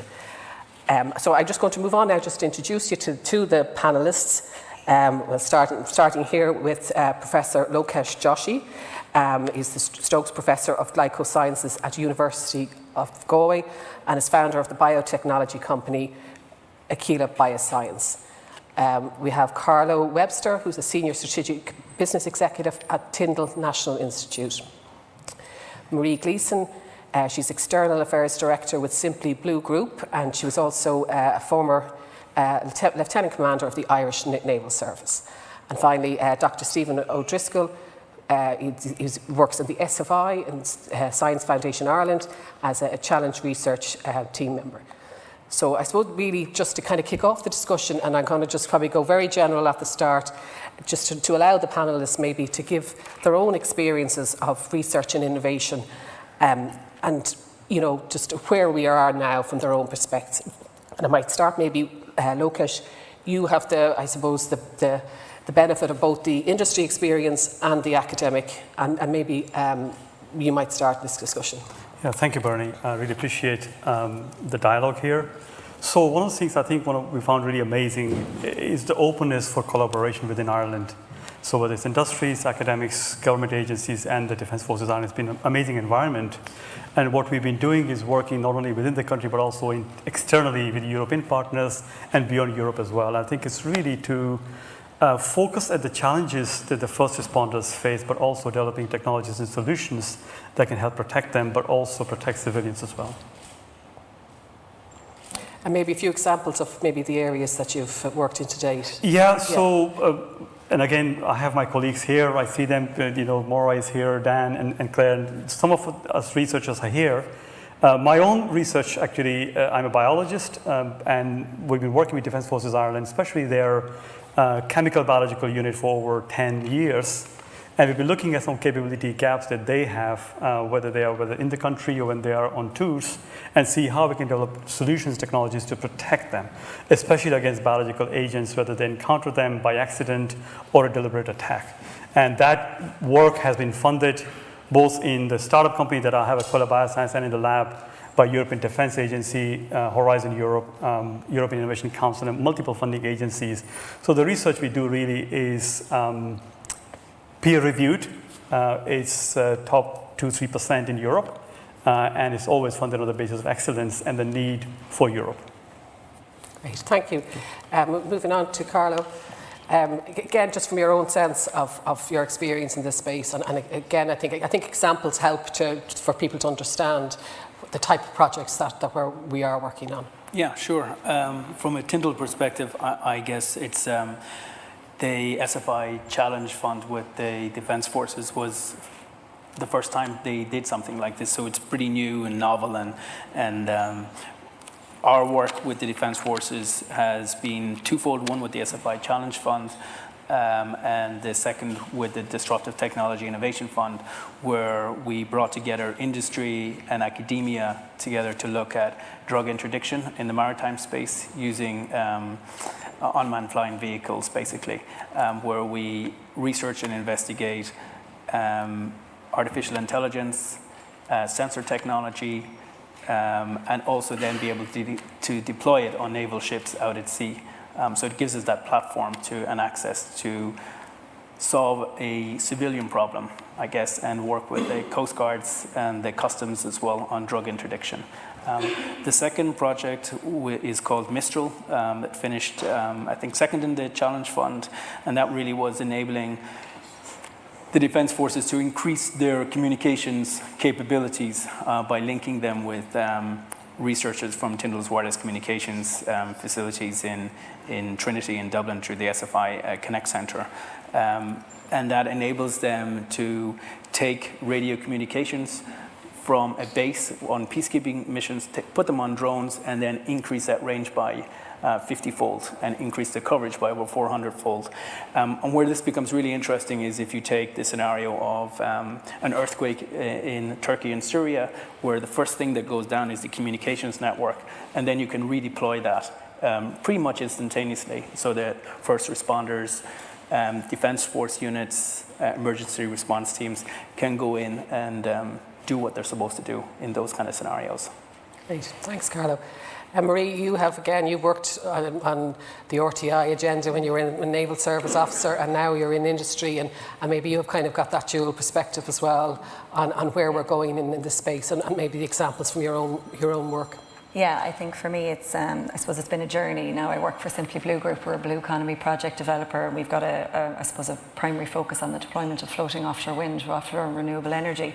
And I think for me, when I started, I suppose if I go right back to the late 2000s with the IMERC concept in terms of bringing academic research and industry together and looking at it from an end user perspective. And I suppose now I'm on the end user perspective, but in a different space.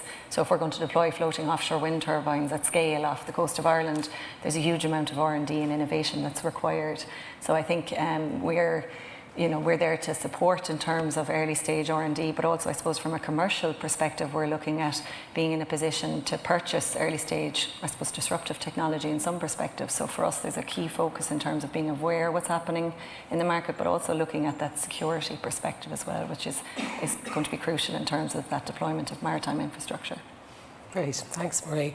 And Stephen, again from SFI and the work, I think it'd be very interesting to hear about the SFI challenge and the work that the Defence Organisation did with you over the past couple of years.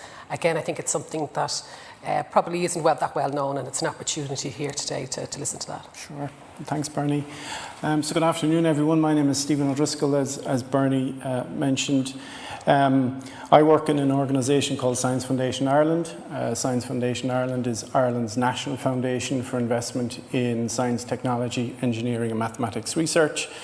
And we invest in areas like basic research and applied research.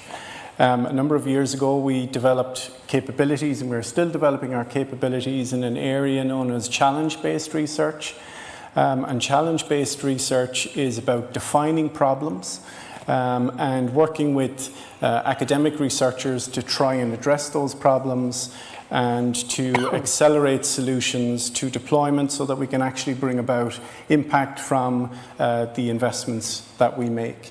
We have a number of partnerships with different organizations through different types of programs. For example, we have a partnership with the Department of Foreign Affairs around a challenge program that focuses on the UN Sustainable Development Goals.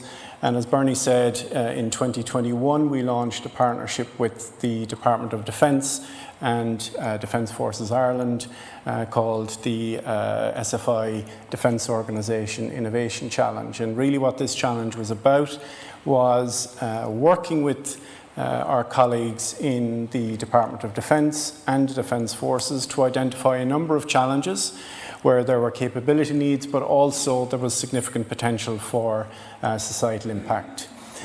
We then worked with academic teams through a process that we've developed over a number of years to help them build a team, engage with stakeholders to understand the problem they're trying to solve and get a much better understanding of how they will actually deploy a solution into the world and address the issue that's been identified. And we would have worked very closely with our colleagues in the Department of Defence and Defence Forces over the course of about a year and with academic researchers to accelerate their research towards developing prototypes. Just to give you an example of some of the challenges that we addressed as part of that programme. So one of the challenges was to enhance the efficiency and effectiveness of helicopter aircraft in fighting fires. So this is an issue that's going to become of growing relevance in society as a result of climate change. And so what we would have done is supported a research team to work with the Defence Forces in understanding their needs in relation to developing and delivering the service.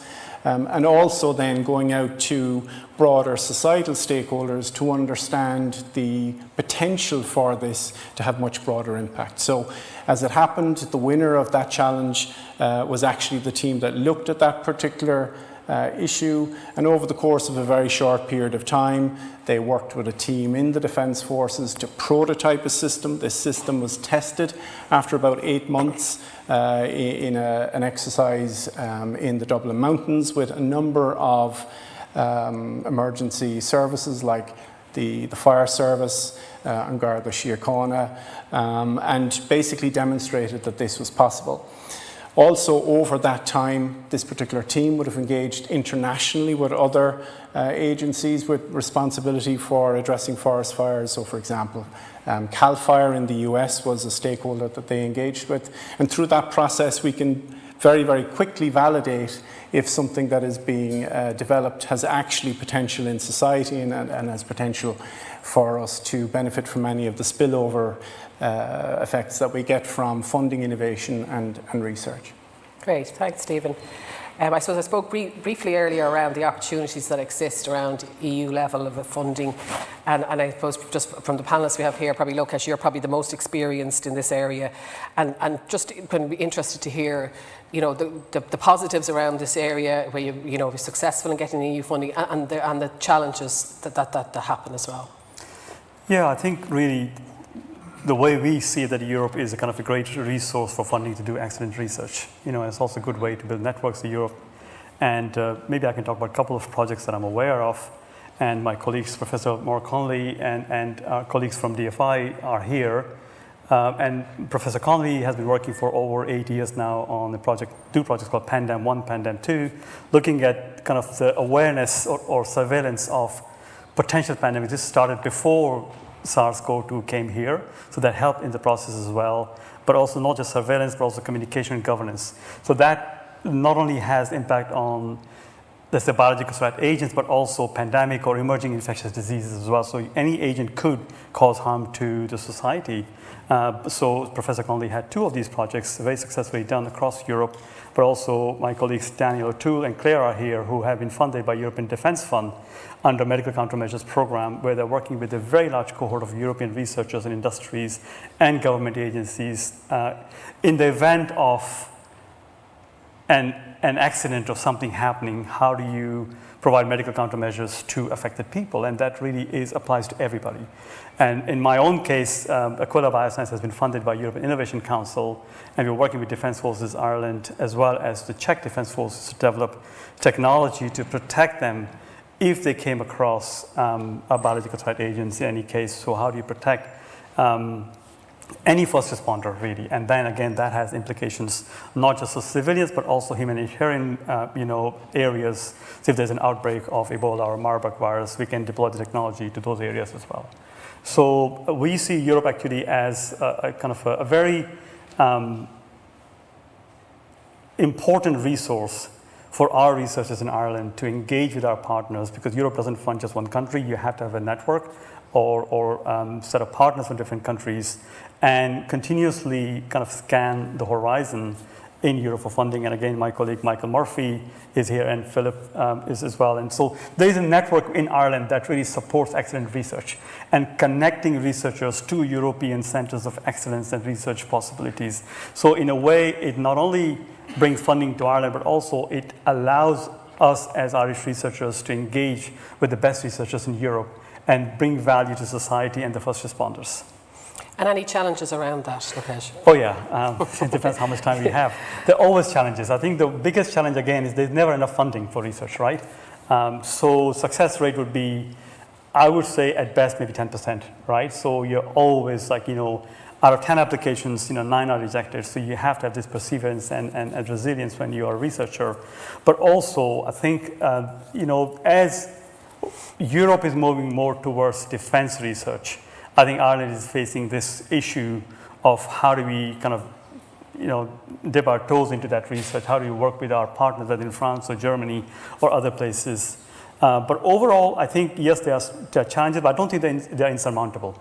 Really, I think there's a huge opportunity for Irish researchers to engage not only within Ireland with our kind of officers to facilitate us engaging with researchers across Europe, but also to go and just compete for the funds. It's open to anybody. Thank you. I suppose just looking at the national funding then, in particular the Disruptive Technologies Innovation Fund, and Carlo and Stephen, you might have just more experience in that area as well. I don't know if one of you'd like to kind of maybe comment on opportunities there. Do you want to begin? Oh, yeah, so I mean, the Disruptive Technology Innovation Fund, we've used that quite successfully since its inception in 2018 on it, and that allows us to bring different enablers together, both SMEs, multinationals, and in the case of the fund that we have, where we brought in the naval services, that was really nice that we were able to leverage their knowledge and expertise to define the problem statement, because as researchers, we didn't really understand the full complexity of drug interdiction. We thought, you put sensors on a drone, you do the research, but the environment is incredibly harsh. It's a harsh environment. And even then, the whole process of how you engage with the Navy, the drones were too big, so they only had certain spaces. How do you land a drone on a naval ship? When do you deploy it? Do you actually take it out to sea? All this knowledge that was embedded in the naval services was, very important to the researchers on how they kind of design the technology and work with it. The Disruptive Technology Innovation Fund allows the researchers to be funded 100%. Industry must commit 50% kind of benefit in kind, depending on multinationals and small, medium-sized enterprises. So it really, and it's about commercialization and impact on society. So between kind of 5 and 7 years, there should be some sort of commercialization of the technology. One of the interesting things with the GUARD project for Disruptive Technology Innovation Fund was the drone company came up with a new business model to lease these drones, because they're about €500,000 each, maybe or more, that then society, they could lease them back to government agencies for maritime patrol, for coastal erosion, etc. And we've now just submitted a new project with Simply Blue as a beneficiary potentially of it, around offshore floating wind farms on it, to collect the maritime data to do the assessment around that.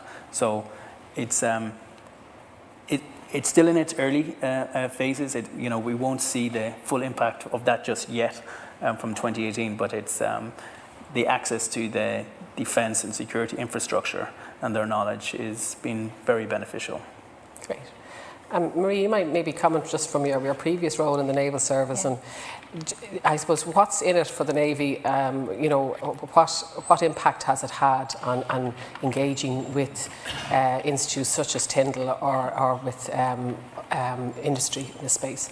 Yeah, it's really interesting. I suppose there's two perspectives. It's what's in it for the Navy and then what's in it for the end user. So I suppose what Carla referred to there about the harsh reality of the maritime environment that you operate in, I think even as a floating offshore wind developer, like some people would look at floating offshore wind as a disruptive technology, but ultimately it's a technology that's absolutely going to be required to deal with the climate crisis that we're dealing with. So I think if you go back and look at, I suppose my perception at the start was we went in almost as an end user, so that we were there to test, we were there to be the platform at the end. But if you look at what, you look at the EU maritime security or surveillance strategy, like you're looking at deployment of, unmanned vessels, you're talking about, autonomous underwater vehicles, you're talking about being able to get towards, incorporation of virtual reality, AR, AI. There's such a huge opportunity when you engage with a research community. And I think traditionally in the military, the perception was, the military were almost the innovators. The militaries had these challenges and they went to industry and they said, we need you to solve this. And then you've got the internet or you've got project management as a tool. Now, I think from the industry perspective, industry is moving at such a pace and such a scale that we've got advantages in terms of technology that needs to be fed back into the military so that the military can then look at how they utilise this emergent technology and disruptive, I suppose, particularly. So I think, there's a dual benefit here, and I think we spoke earlier on about the societal impact as well. A huge amount of this work is going to have societal impact in terms of socio-economic benefits. If you look again at the offshore renewable energy, the socio-economic benefits, the energy security benefits, and ultimately then looking at the challenges and opportunities that come with security of this volume of maritime infrastructure. Government policy at the moment has us looking towards 37 gigawatts of offshore wind being deployed by 2050. So for most of us in the room, what does that actually mean? That means that we're talking in the region of 2,000 turbines being deployed off the coast of Ireland, and each one of them is in or around the size of the Eiffel Tower. So from my perspective as a naval captain, the maritime infrastructure that I would have been at sea with were the Kinsale gas rigs and the Carb offshore gas field. There wasn't massive maritime infrastructure. Now we're going to have this scaled deployment of maritime infrastructure so that we can fight climate change, but we need to be able to look at how we're going to secure that through innovative systems, and that's where the research and defence is going, our research and development is going to come into it. Thanks, Maria. And do you think we have the appropriate policy frameworks in place at the moment to respond to what's coming in the future with the wind turbines and the R&D that's required to support that? Yeah, I think it's interesting if I step out for a second, the policy frameworks that are required to deploy offshore wind in the maritime environment, from my perspective, maritime policy has advanced rapidly in the last probably 2 to 3 years in terms of the National Marine Planning Framework, other frameworks that are there. So you're looking at deployment of this massive offshore infrastructure. You're looking at, DEC have to look at the environmental policy. We have to look at the planning policy. We have to look at ports policy. Like, there's so many different policies. But actually, probably from my perspective now, standing outside the military and looking at a deployment of a massive offshore resource, we need to look at security policy. And there's an offshore wind development task force in Ireland, which is a cross-departmental task force, and DETI are on it, DEC are on it, housing are on it, but actually Department of Defence doesn't sit on that task force, and there's no specific group that's looking at security of this infrastructure. So I think sometimes we are sea blind as a country, and sometimes from the maritime perspective, we don't realise we have experts in the room. And I know yesterday there was a discussion about bringing corporate knowledge to the table. What I bring to Simply Blue Group is experience, in real life experience in the maritime domain. And that's really valuable. And I think then we need to look at defence policy and bring all of that in so that we're sure about security of this infrastructure going forward. Right. And maybe just that kind of question, maybe to a few more of you, whoever wants to come in, I suppose just looking as to what more we could be doing as a government to improve the opportunities for R&D in security and defence space. Yeah, I can maybe just speak to a couple of points. I think, so I think innovation ultimately is about people. And certainly one of the key activities in much of SFI's portfolio is to bring different stakeholders together through programs, be it academia and industry or academia and various other societal stakeholders. And I think the attractiveness of that is the fact that academic researchers think differently. They can come up with innovative ways of doing things maybe that other organisations and partners may not have thought about. So I think anything that can enhance that ability to partner and work together, to collaborate, is going to be very beneficial. There is an issue of funding. So for example, from an OECD perspective, we fund lower than our OECD partners, and I think that's something that perhaps should be looked at if we want to fully leverage the opportunity of applying research to some of these ideas. But I think certainly through programs like our Challenge, funding initiatives, and in particular the Defence Organisation Challenge, I think we've really demonstrated that it's possible to work with defence stakeholders towards delivering technologies that have societal impact. Slightly aside from developing technologies, there are other ways, for example, that we can foster collaboration and we can build collaborative opportunities between stakeholders. So one area is in policy, for example. So a programme that Science Foundation Ireland runs is our Public Service Fellowship, where we support researchers to work in government departments or agencies to bring in their technical expertise to help policymakers, given that innovation is changing so rapidly. So there are many different ways we can support that. Yeah, Lokesh, you want to come in here? Thank you. So again, this morning, I think as Tánaiste mentioned, a couple of things. One was that peace and security are very complex dynamic processes.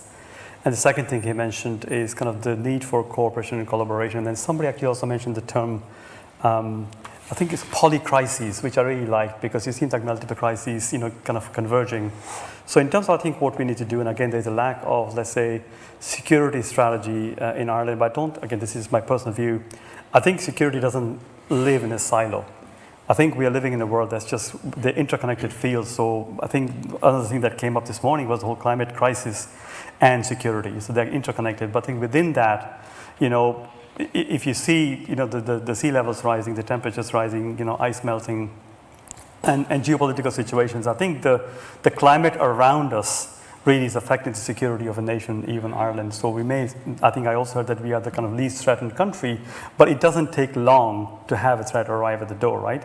So I do think that we need to think cohesively together in a way that there is an overarching policy or thought process that brings different aspects, not just security for security's sake, but how security might be impacted by other factors that are out of our control.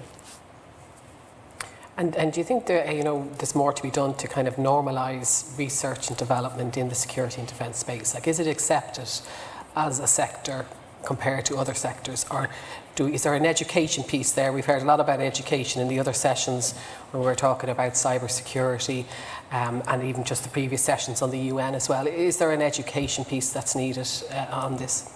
Yeah, I think that it's maybe, this is just my personal view. So there's incredible talent that's available, right?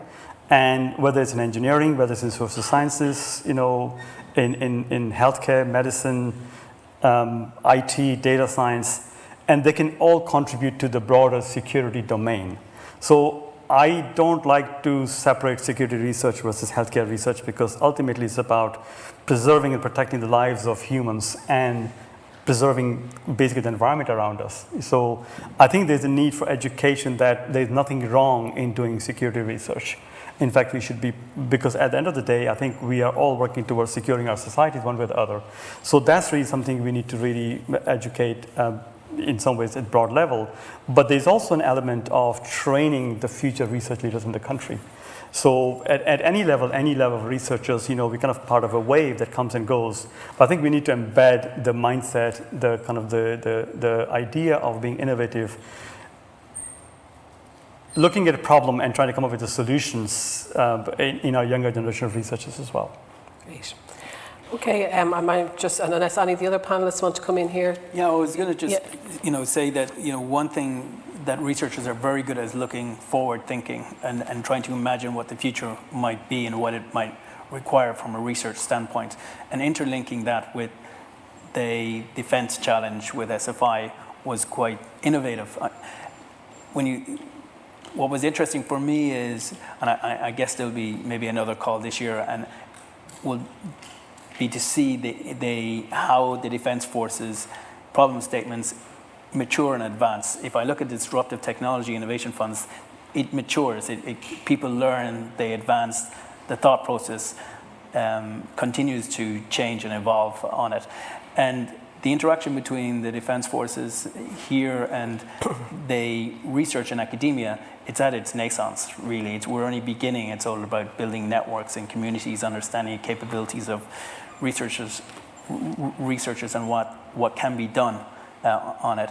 Science Foundation Ireland have built, we can take a lot of learning from building a whole research excellence that has come from that, and how much we now invest in research and academia, and how that's attracting foreign direct investment to Ireland, how Ireland contributed as a nation, as an entity with industry to the COVID response. And all of these are all the lines are blurring. Security, was interesting for us that the Navy was working with on customs for drug interdiction. We now have the United Kingdom on the east coast of Ireland, which is a new border that we previously didn't have on it. Drones or unmanned flying vehicles enables our security to gather more data, to gather more timely data, to communicate that back. But it also facilitates the researchers to be involved on problem statements that are meaningful and contribute to real-world issues that are connected to today for us. So I think those things will continue to evolve as we continue to work with them. Just on one point, and I think it's important, the point that you've raised there around, does the association of defence or military colour people's perspective around research, development and innovation? So I'm going to actually read from my notes so that I don't misquote the government, but Impact 2030 is Ireland's research and innovation strategy. So if we were in this room today talking about Ireland's R&D innovation strategy, some of the areas that are called out in the strategy are deep tech, cybersecurity, blockchain, smart robotics, AR, VR, quantum computing and AI. Now, in a defence or a military perspective, that means one thing, but in an R&D opportunity, and if you're talking about the kind of impact that quantum computing or AI is going to have on society, it's a different conversation. So I think we need to look at joining up the dots, taking a holistic approach and, figuring out what does security mean, what does defence mean, and then, the development of this disruptive technology is going to impact across a myriad of areas. So I think it's time to look at the conversation with a different lens, maybe, and the words do impact on people's perception. Okay, Marie, thanks for that. We might just see if anybody from the floor wants to come in at this stage and put a few questions to the panellists. This is the gentleman here, and Michael then as well. And Ger, yeah.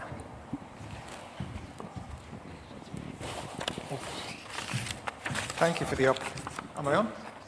Can you hear me? Yeah? Great. Thank you for the opportunity to speak. My name is Michael Mulqueen from the University of Central Lancashire. I suppose a slight declaration. I published recently some research in which I expressed some concern in relation to the business feasibility of the RTI initiative. So I'm coming at it from that point of view, but I hope supportively. Lakesh, thank you for your comments. You referred to the challenges for Ireland of thinking through how it may dip its toe into an increasing European defence market. And I seem to recall the feasibility study for RTI noted that stakeholder engagement in it may be challenging. Business is a key stakeholder, and arguably it may not engage where Irish policy constrains its ability to recoup its R&D costs and profit in the largest market possible. And so I refer here to progressing profitably in the context of growing a defence-related industry in the further context of Irish military neutrality. Again, I seem to recall the criticism of IMERC mentioned here earlier on by Marie, and I've long been an observer and an early fan of IMERC, but it's centred on, if I recall, its vagueness and drift. And I often wonder whether that vagueness flowed out of seeking to grow business in the context of the delicacies and the lack of definition around Irish military neutrality. So my question is, I have two questions, I do beg your pardon, but my question is, what work needs to be done to manage stakeholder expectations in terms of that capacity to profit alongside its customer, the state's policy priorities? Because I think it's a very complex policy environment in which to grow one's business. My second question is of a different nature, but I'm a social scientist and I'm driven to make it. Alongside an RTI, might an outflow from this forum be that within or alongside RTI, a challenge budget of sort might come about that is focused not just on the grand and exciting engineering and technical questions we're hearing about this afternoon, but, for example, the future of Irish defence policy, such as we're debating here, Irish military culture, which is such a live issue at the moment, Irish defence values, the values within the defence organisation itself, for example. Is there a social science remit that is just as exciting and just as important as the engineering and science one that we're hearing about this afternoon? Thank you.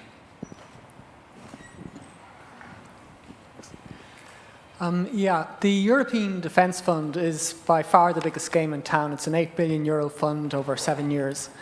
Many deliverables from projects in that fund are going to be classified. Ireland doesn't have a properly constituted security clearance regime. How do we compete at the European level without that?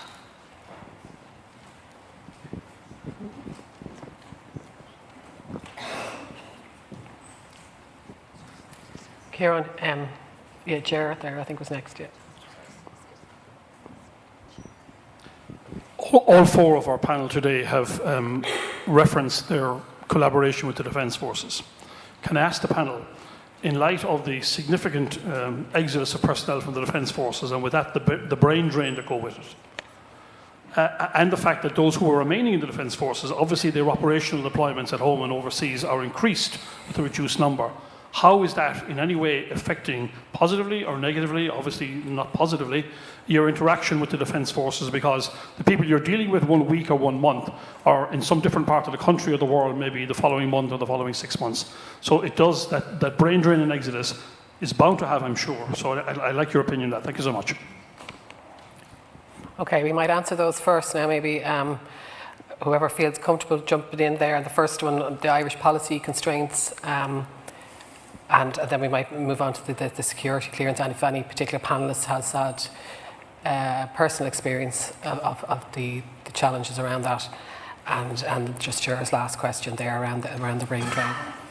I think maybe I can start with Gerard's question. Actually, Gerard, thank you so much, first of all, for being here. I want to thank Gerard and other members of Defence Forces who are here, who are serving and who have retired, because without their support, we wouldn't be able to do the research we're doing in this country right now in this domain. So thank you, Gerard. And I know that there's other colleagues as well who may not be here today, but I think we, as researchers, owe our gratitude to people like yourselves But I think your question is actually really valid. It's not something that we haven't encountered, is the potential threat of losing the frequency and the level of collaboration we have with the defense forces. With the current rate of defense forces personnel either being very busy, they don't have time for researchers, whether industry or academics, or seeking other opportunities for their careers. So that's something I think that is really not for me, but the government to look into. But I think we do need it there. And I must say this, again, I'm just saying as an academic, they are incredibly talented and committed people in our defense forces. You know, I really have huge respect for them and thank them all.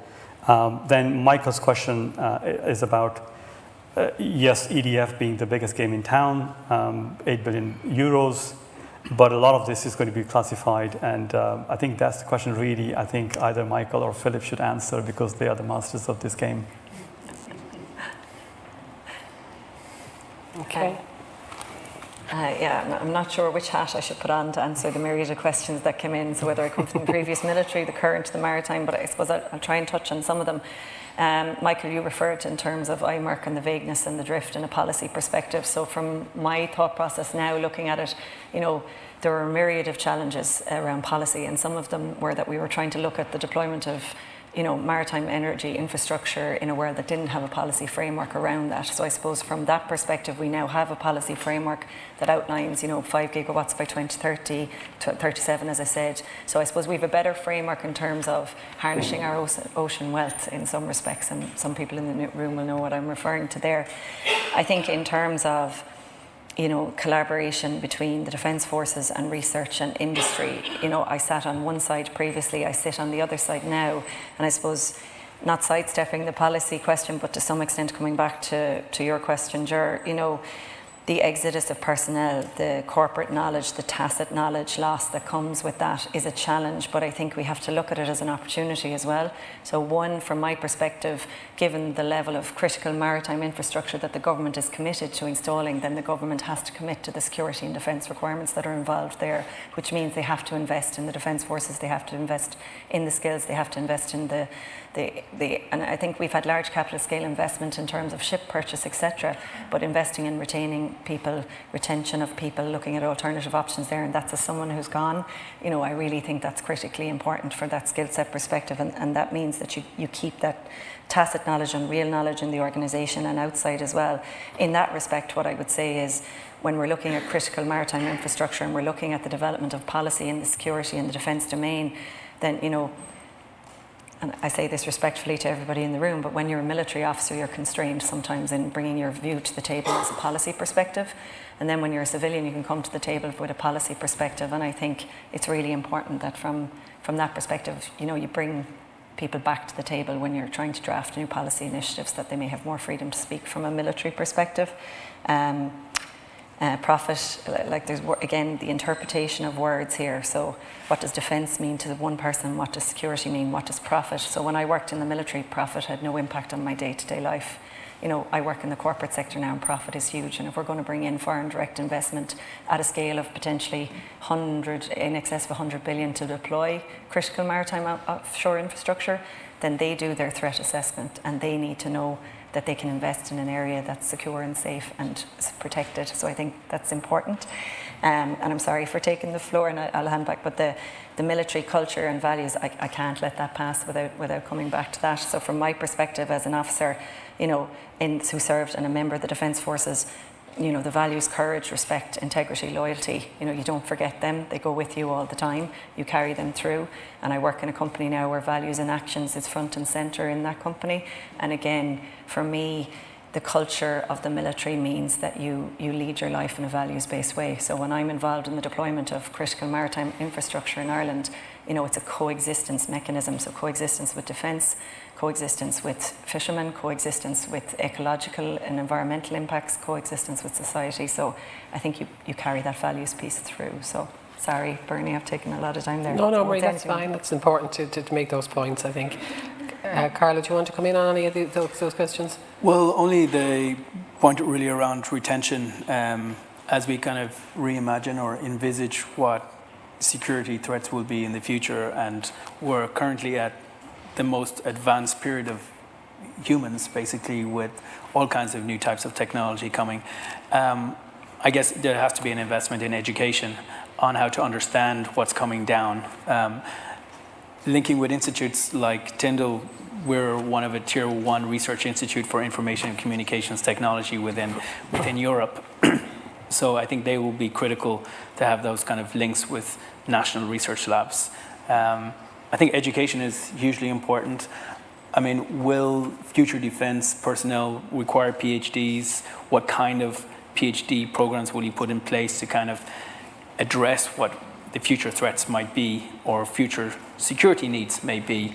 And if offshore wind is going to have this enormous investment, which it looks like it is, if we're going to continue to invest in data centers, if we're going to continue to try and survey and patrol our 10x maritime space compared to our landmass, then we're going to have to bring technology on board to do that. And career pathways, I think, will be obviously key. But I think the experience of the Challenge Fund gave an outlet for Defence Force personnel to come into institutes like Tyndall, which is 250 million euros of infrastructure. When people come in, you see people in space suits, you're working with leading researchers from across the globe. And there's a sharing of knowledge, and that is empowering, I think, from both sides. Okay, Stephen. So maybe just to respond to some elements of your questions. So I think, and not to speak for the Defence Forces, but the RTI initiative is very new. And as such, it's evolving. And, the programme and partnership with SFI is one example of a collaboration that can test a new concept and can leverage the expertise of both organisations. Not directly answering your question around the viability or the economics associated with the RTI, but one of the things that's very important for us as a funding agency is that in the research that we do fund, there needs to be impact potential.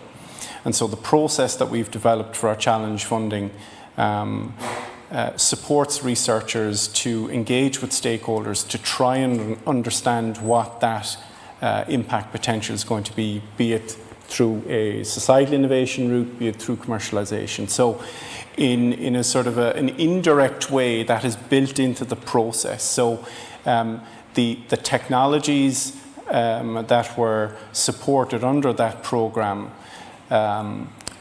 they were in application stage and in progress review stage. They were assessed by international experts on a number of facets, including their impact potential. And as part of the process, the teams that we worked with would have engaged with stakeholders to ensure that they are actually addressing problems that have the potential to be deployed either through a commercial route or whatever. Now, how a return is brought back, that's something I think that can possibly be figured out a little later. Your question on challenges. So I think one of the things that we recognise around challenges, and maybe challenges with a capital C rather than the lowercase c, is that they are multifaceted. They require the perspective of different disciplines. You may be aware that SFI has a legal remit which limits it in terms of what it can fund. And so what we've tried to do is to support innovation in the way that we can, working with the Defence Forces around technologies, but within that and within our process of the challenge funds, bring in as many different disciplines as we can to ensure that projects are successful long term. So, design disciplines, entrepreneurship and so forth. You may be aware that there will be a new funding agency formed in Ireland, an agency that will bring together the best components of Science Foundation Ireland and the Irish Research Council with a much broader remit. Certainly, as I said, we recognise that challenges are multidisciplinary, they require transdisciplinary approaches, and we're very much looking forward to seeing how we can translate our expertise in challenge-based funding around technologies to other types of problems, bringing in social sciences, bringing in human behavioural sciences and so forth, to see what that might look like. Grand. I'm just conscious that we haven't, Michael, your question hasn't been answered, and I'm the best person maybe to answer that one. The issue of a security clearance regime, you know, for industry here and academia, it has been problematic, and you know, it is something that the Department of Defence has acted as a facilitator across government in bringing the relevant departments together, because it's beyond defence. You know, it's other departments have an interest in this as well, and we have made good progress on this year in looking at the legislation, but it is extremely complex and it is extremely slow. But you know, you're right, it is an obstacle for industry and academia to fully take advantage of the opportunities that are out there at the moment. Okay, we might just take another couple of questions from the floor, please. Yeah.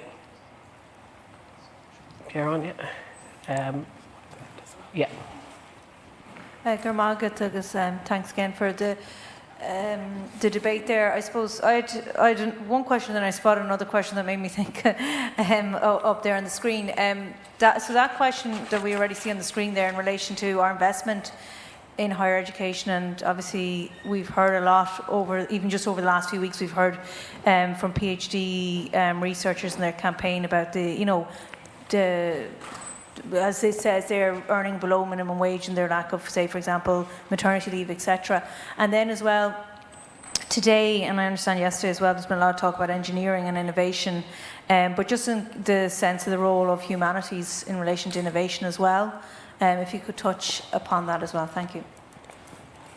Okay. Thank you. My name is Jacinth Barnes, former UN diplomat. Maybe I just want to make an observation and a question. I'm seeing this topic now, at the end of the day, the focus of the topic is nearly quite different to the earlier conversations. And that's interesting in itself, because it leads me to ask the question, if we were to take this morning's and this afternoon's conversation, where is the research happening in terms of future positioning of all of that? A lot of the conversations, as we've heard rightly so, is around the technology side and the science side. But the conversation this morning was very much that, plus the diplomacy side and how we can position. So is there a body in Ireland that's looking at sort of the full picture that can help us to position how we want to move forward? The second observation is the emphasis on the panel today on looking at EU for funding for very important research. So again, we need to bring it home. What do we need in terms of research for the domestic agenda, but what do we need in terms of research for the international positioning agenda? Because this is about, we had the last topic, it was we are a global actor. What are we doing to bring about research to help us position ourselves as a global actor? Thank you. Okay. Yeah, we've deputy in the front row as well, Kieran. Yeah.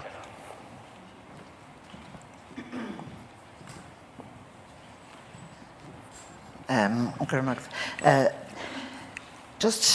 We've heard a lot. I was actually down in Cork yesterday, but I missed the very final panel. But I listened to it last night because I had nothing better to do, and it was all around underwater,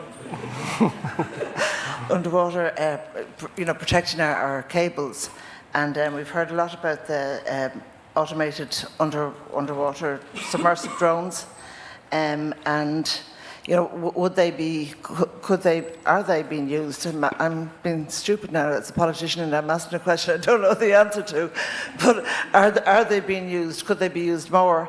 And also around the you were talking earlier about the EU grants that you receive for this kind of research, and the intellectual property of that research, or of the result that comes out of it. Who owns the intellectual property on them?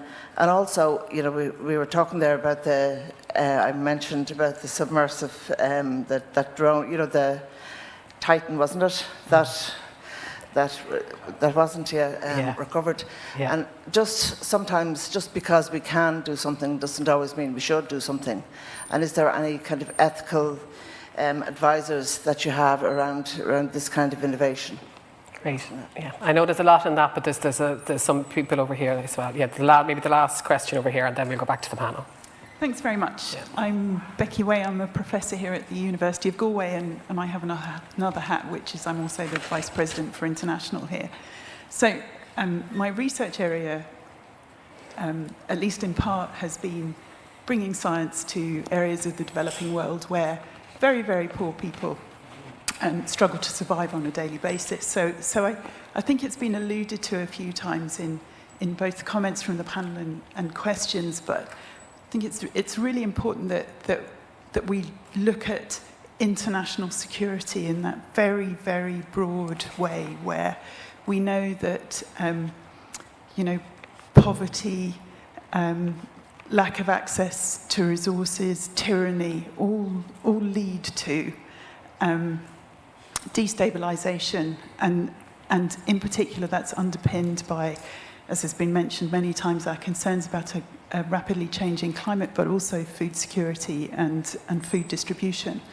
So the questions about where does humanities research belong in this conversation and social science research, I think we absolutely mustn't undervalue the importance of really seeing how an awful lot of research that's happening around the globe contributes to security. And then the second point really is perhaps with my Vice President International hat on, which is, again, it's been said a few times, but we really need to highlight the space that academics whose job is to think about the future and to ponder future questions and sometimes to think in ways or think about things that aren't traditional. And there's been less and less value and less credence put on that. That society has stopped valuing that kind of blue skies thinking and the non-conventional way of thinking. But I think it's really important that we remember to value that and allow academics the autonomy and the space and the support to do that. So perhaps a specific question to the panel is, how do we make sure that can continue to happen? Because if we don't, we're not really preparing ourselves well for the future. Okay, thank you. So we've got quite a lot of questions on that now, and I suppose just maybe we'll do our best to get through. So whoever wants to pop in there first and tackle some of them. I can start maybe with the question about the EU funding and IP. So the way funding works is any funding comes from European Union. Intellectual property resides in the institutions. So let's assume it comes to Galway, Cork, Limerick, Dublin. The IP resides there, basically. So they can be working with partners all over the world. But the work done by an Irish researcher resides in Ireland, and they own it. So that's the international norm that happens. So, and that's part of any research collaboration. So that's one thing. But I think looking at European, and I don't mean to say that I'm emphasizing European research only. It's just that it so happens that we're part of the European Union, and Europe has such a large part of funding, and we contribute to it. So it's our right to compete and bring money back to the country. So I think we encourage in universities, our researchers, to compete for European funds, because Ireland alone has fewer agencies, but Europe has such a large program. And the whole point of European Union is to bring researchers from Europe together to learn from each other as well. So we don't just stay Irish and Irish alone. We work with the best people there. But I think then there was another question about the PhD students and earning minimum wages. I think, like this is just me personally, that it's an absolute priority that we treat everybody with respect. So PhD students should get a respectable fellowship, whatever it's called, right? But that doesn't really,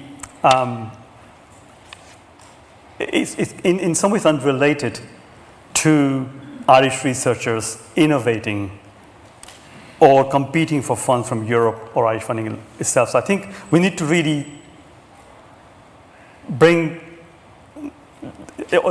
create a system that respects all researchers. That's really absolute thing. So I think that's one thing. I think going back to Becky's question about areas of the world where there's tremendous poverty or underprivileged people and humanities research, social science research. I think that's really important. Again, I also see myself, there's a lack of expertise in this panel of people coming from humanities or social sciences. And again, in the previous panel, I think the speaker from Northern Ireland spoke about women, security of women, in conflict zones as well. So I think, so there is a lot of research happening in the country, as I understand. We may be few of the people who were asked to come here, but that doesn't mean the research isn't happening. In fact, one of the colleagues who was here this morning from psychology in this university, he's working on the psychology of radicalization, and he's working on the whole process of migration and how migrants, when they fail to assimilate, they're more susceptible to radicalization. So there's a lot of good research happening there, but I think going back to Becky's question, I think again it was mentioned today, I think maybe somebody mentioned among the speakers here that climate change is displacing people, it's forcing people to move, and they don't move because they really want to move, but I think because they're being forced to move because there's no rain or there's drought or there's a flood or something's happening, then that vacuum is filled by, negative elements of their society, then they flee. And I think that level of lack of security in their own land forces them to leave, and also forces people or brings negative opportunities to be radicalized or to become terrorists, etc. So I do think that as Ireland focusing on its own needs at home, but it's also part of a global fabric where we are not alone, we are not isolated, we are connected to everybody else as well. Okay, thank you. Okay, does anybody else want to jump in there? Stephen?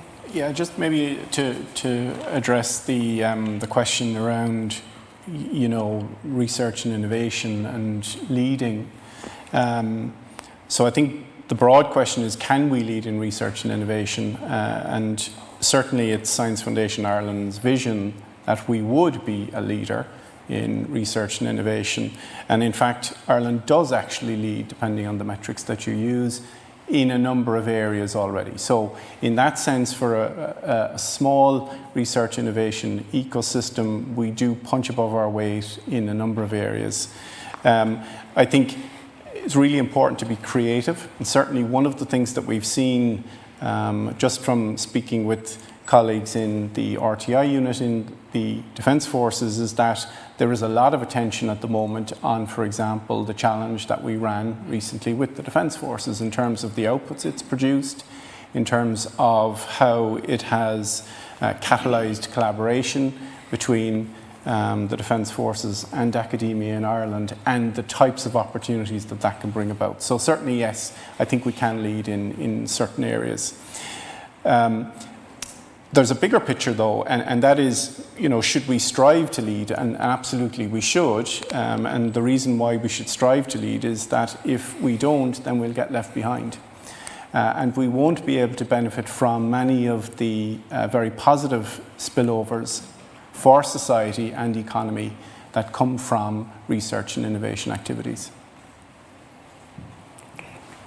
Marie, you want to come in here? Yeah, so I'm not going to comment to the policy around it, but I suppose in terms of investment in higher education, in terms of skills and training and development, that's a huge challenge in terms of the offshore industry across the board. So whether it's the Navy, whether it's skill sets around that, but we also need the research to support that. So I suppose maybe it's a policy piece to look at it, because I know there's a huge opportunity to upskill and train in terms of this 2.6 billion, I think, in excess in the National Training Fund. So maybe it's an opportunity for government to look at that in terms, but again, that's not my area of expertise, but I think recognition and fair terms and conditions is an absolute essential. So I think I would support that. In terms, I suppose, the particularly relevant to my own area, the protection in relation to subsea cables and the kind of piece around that surveillance. So I suppose, in terms of deploying floating offshore wind, so you're talking about onshore turbines you're transferring them onto, they're not going to be the fixed bottom ones that are near shore, but you're actually going out over the horizon. So you're talking about realistically deploying an onshore wind turbine onto a floating structure anchored to the seabed 40, 50, 60 kilometres off the west coast of Clare. So in terms of the type of cables alone, from an industry perspective globally, there's a huge amount of research and innovation looking at those high voltage direct current cables, how you secure them, how you protect them, and it's not just about, you know, a security threat, like it can be as much as, you know, trawling, fishing, environmental impacts. So I think in terms of the subsea surface capability, in terms of being able to monitor them from an industry perspective, it's about operational management. So you'll have your operational requirement to monitor these subsea surface cables, and a lot of that technology is actually technology that was designed due to military innovation requirements. So a lot of the subsea surface capability comes from maritime security requirements, and now it's transitioned into a civilian. So I suppose in terms of my perspective there, that's the coexistence piece. That's the piece of leveraging, you know, what defence can bring in terms of innovation and security, and what industry can bring. And also where we are today is very different to where we're going to be 5, 10, 15 years, because again, you've emerging disruptive technology, and we need to look at that. And I know Katrina yesterday, I don't think she's here, but she spoke to how policy has fallen behind in terms of technological development, and that's a real challenge. And I think that needs some kind of probably humanities research in terms of how can people design policy quicker to match where policy goes from a technological perspective. I think, again, I served in Chad, I served overseas. You know, I witnessed up close and personal the impact in terms of not just the security and a defence challenge, but climate challenge at the time. So I think you're absolutely right, and I think from my perspective, diversity is essential, and that means diverse views in the research community. That means diverse views to try and make sure that we get the best end product. So I think, you know, I don't think anyone would disagree that humanities research is absolutely essential. And even in terms of, you know, how people react to defence and security, I think there's a research project there in itself from a social science humanities perspective. And so I was just thinking back to the Deputy's question about our undersea capability, and also there's a question on Slido there around drones, which are becoming more present nowadays. Could we use long-range air and sea drones such as Eurodrone or Sea Hunter to expand on our search capabilities? Could we make a web network of drones and manned equipment plus buying more manned equipment? So yeah. Carlo, right up your alley here, I think, is it? Yeah, I mean, they already exist. I mean, the drones that we're working with can travel from Ireland to Paris in one flight. They can travel for 8 hours. They're very advanced. They're not as expensive as some of the other drones on it. Are they off the shelf, Carlo, or are they? Well, they exist, but we're advancing them. University of Limerick does a lot of work as well with them on it. They have a lot of expertise. Our expertise really is around the telecommunications part and how we can mesh compute them together, where we connect the drones together and they behave as a single unit, and also on the artificial intelligence and the gathering of the data and then interpreting that data with it. So absolutely, the answer is yes. That, you know, leads to the kind of smart technology and enabling our abilities and capabilities in the security standpoint on it. But it also leads back to the point about education and knowing what questions to ask and knowing what technology is there and where technology is on its technology readiness level. Great. Thanks for that, Carlo. Just looking again, just at Slido, just around, I suppose we have a question there, first question there on Ireland buys most of its defence material from defence industries of other neutral countries. I'm not sure that's correct. We have an aircraft coming in next week, transport aircraft from Spain. We do a lot of work with Switzerland, which is true. Just can a country remain neutral when it is incapable of arming itself in time of war? So I don't know whether it's more broader in the policy space rather than in the R&D space, but maybe it kind of links into collaborations and areas that you can have those bilateral R&D arrangements in place. I don't know if anybody wants to comment on that. Can I make a comment? Yes, yeah, sir. In relation to, I believe that we're speed or expertise there I have, but what I've been reading over the last 10, 15 years, there's a lot of collaboration between Irish technology firms and Israeli technology firms. Now, at a time when even Israeli media themselves are describing their own government as blatantly fascist, has that got something to say?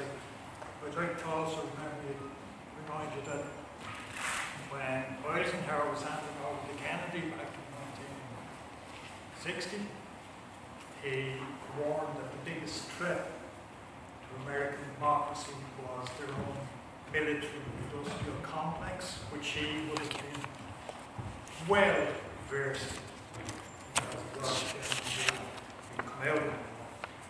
And he spent 10 years running the country, more or less, for 8 years. Yeah? We've seen what went on. And we want to also be aware of Hannah Arendt's reminder of the banality of evil and how administrators and technologists work with their own agendas and career paths. In the meantime, it was the high-tech IBM that ran the death camp organization. That's why the numbers were printed on not just the Jews. The Holocaust has been monopolized by the Israelis. It's been used to distort anti-Semitism. Semitic is a language classification, so Israel itself is practicing anti-Semitic activities by persecuting the Arabs who are Semitic people.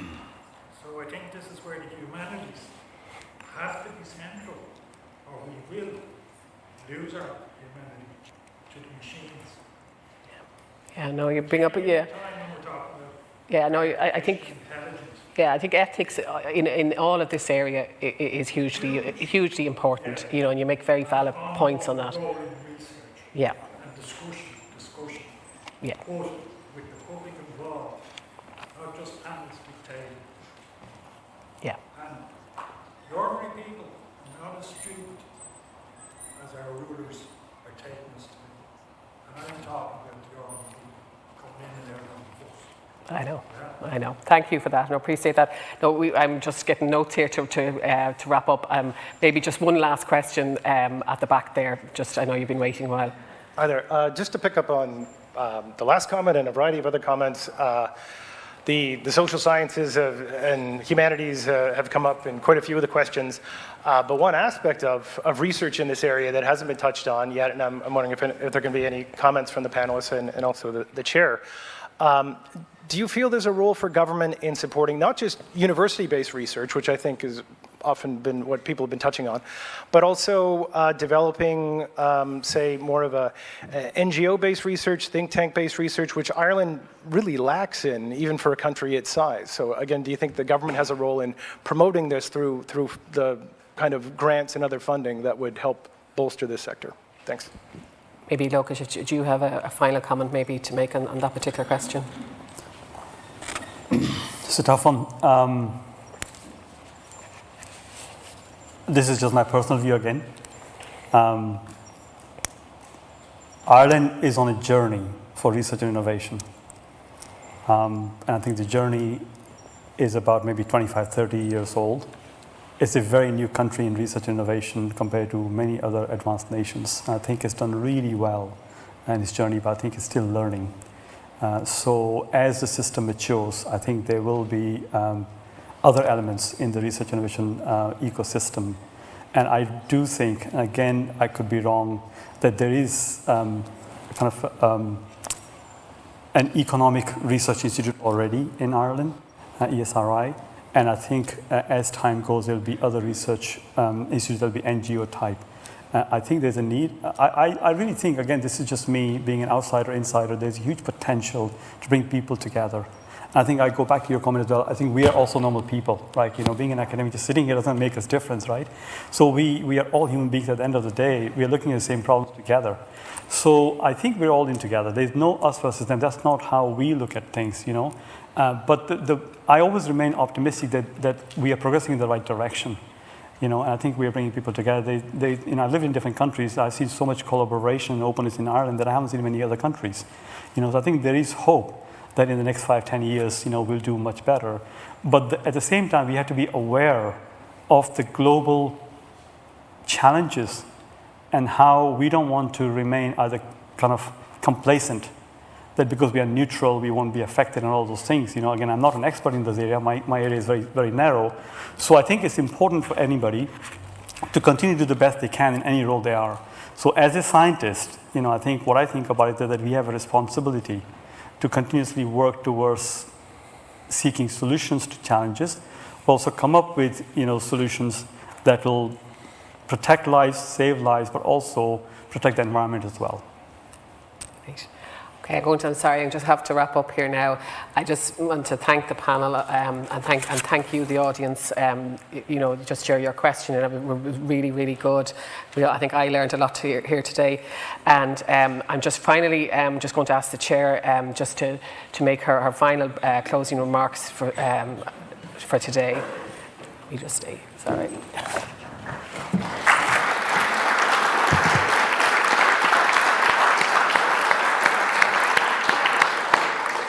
Thank you, Bernie, and congratulations to everyone on your stamina. It is 5 o'clock on a Friday, and it speaks to the importance of the issues that we've been discussing, that so many of you have stayed.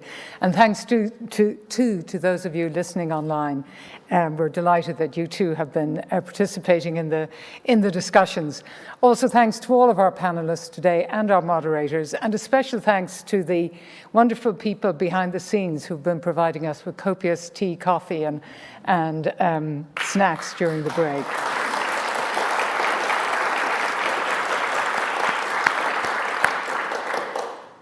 It is very late, so I am going to be very brief, and we have 2 more days of discussion ahead of us. But I did just want to surface a couple of the themes which I think emerged today as we considered Ireland's role as a global actor.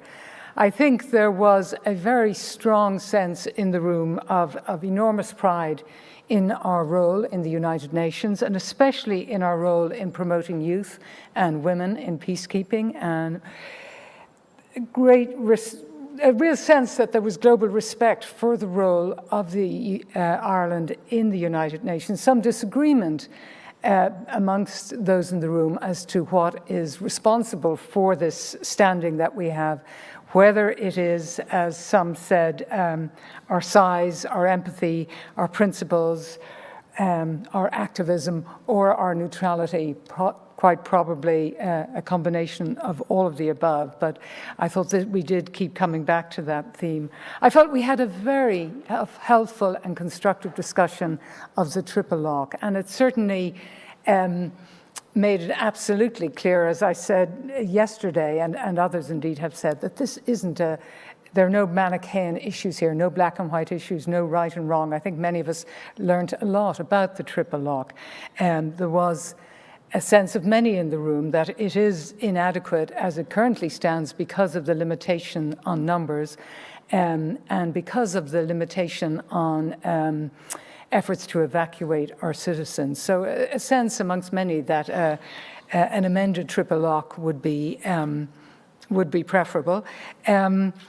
A sense from some that we shouldn't be ceding our influence to totalitarian states, influence on our behavior, but a sense among others that the triple lock gives us real legitimacy. So a variety of important views on an important subject. I'm very positive that we got to surface the various range of views on it. I think a theme that came up time and again yesterday, came up time and again today, and emphatically in this last panel, just what a web of connections we have globally, and how to be effective we have to work with others. This was true in the comments about our domestic research, and I would just draw attention to the point Lukasz made at the very, very beginning about how in Ireland, how there is such close cooperation between government, between universities, between industry, between the defence forces. I have to say, as somebody who spent my career, most of my career in academic worlds outside this country, that is not the norm. That is a huge asset and something I think we should celebrate and build upon. let me end there just saying the other point that was made today, again, on this is the point about security not being in a silo, that security is connected to our economy. The environmental issues, the maritime issues that we have seen surfaced pertain to our economy, to our well-being, as well as to our security and defence. On Monday, we're going to continue this conversation. We're going to start the day by having 2 panels exploring our work with partners, with the EU, with European security and defence, with NATO through the Partnership for Peace. Then in the afternoon, 2 panels in which we will discuss our learn lessons from other countries. We will have representatives from Finland, from Sweden, from Norway, and Switzerland. So with that, let me thank you again for your participation. Let me hope you will join us again on Monday. I hope you'll have a wonderful break over the weekend and will enjoy, as I will, reflecting on the fascinating discussion we've had over the past 2 days. Thank you very much.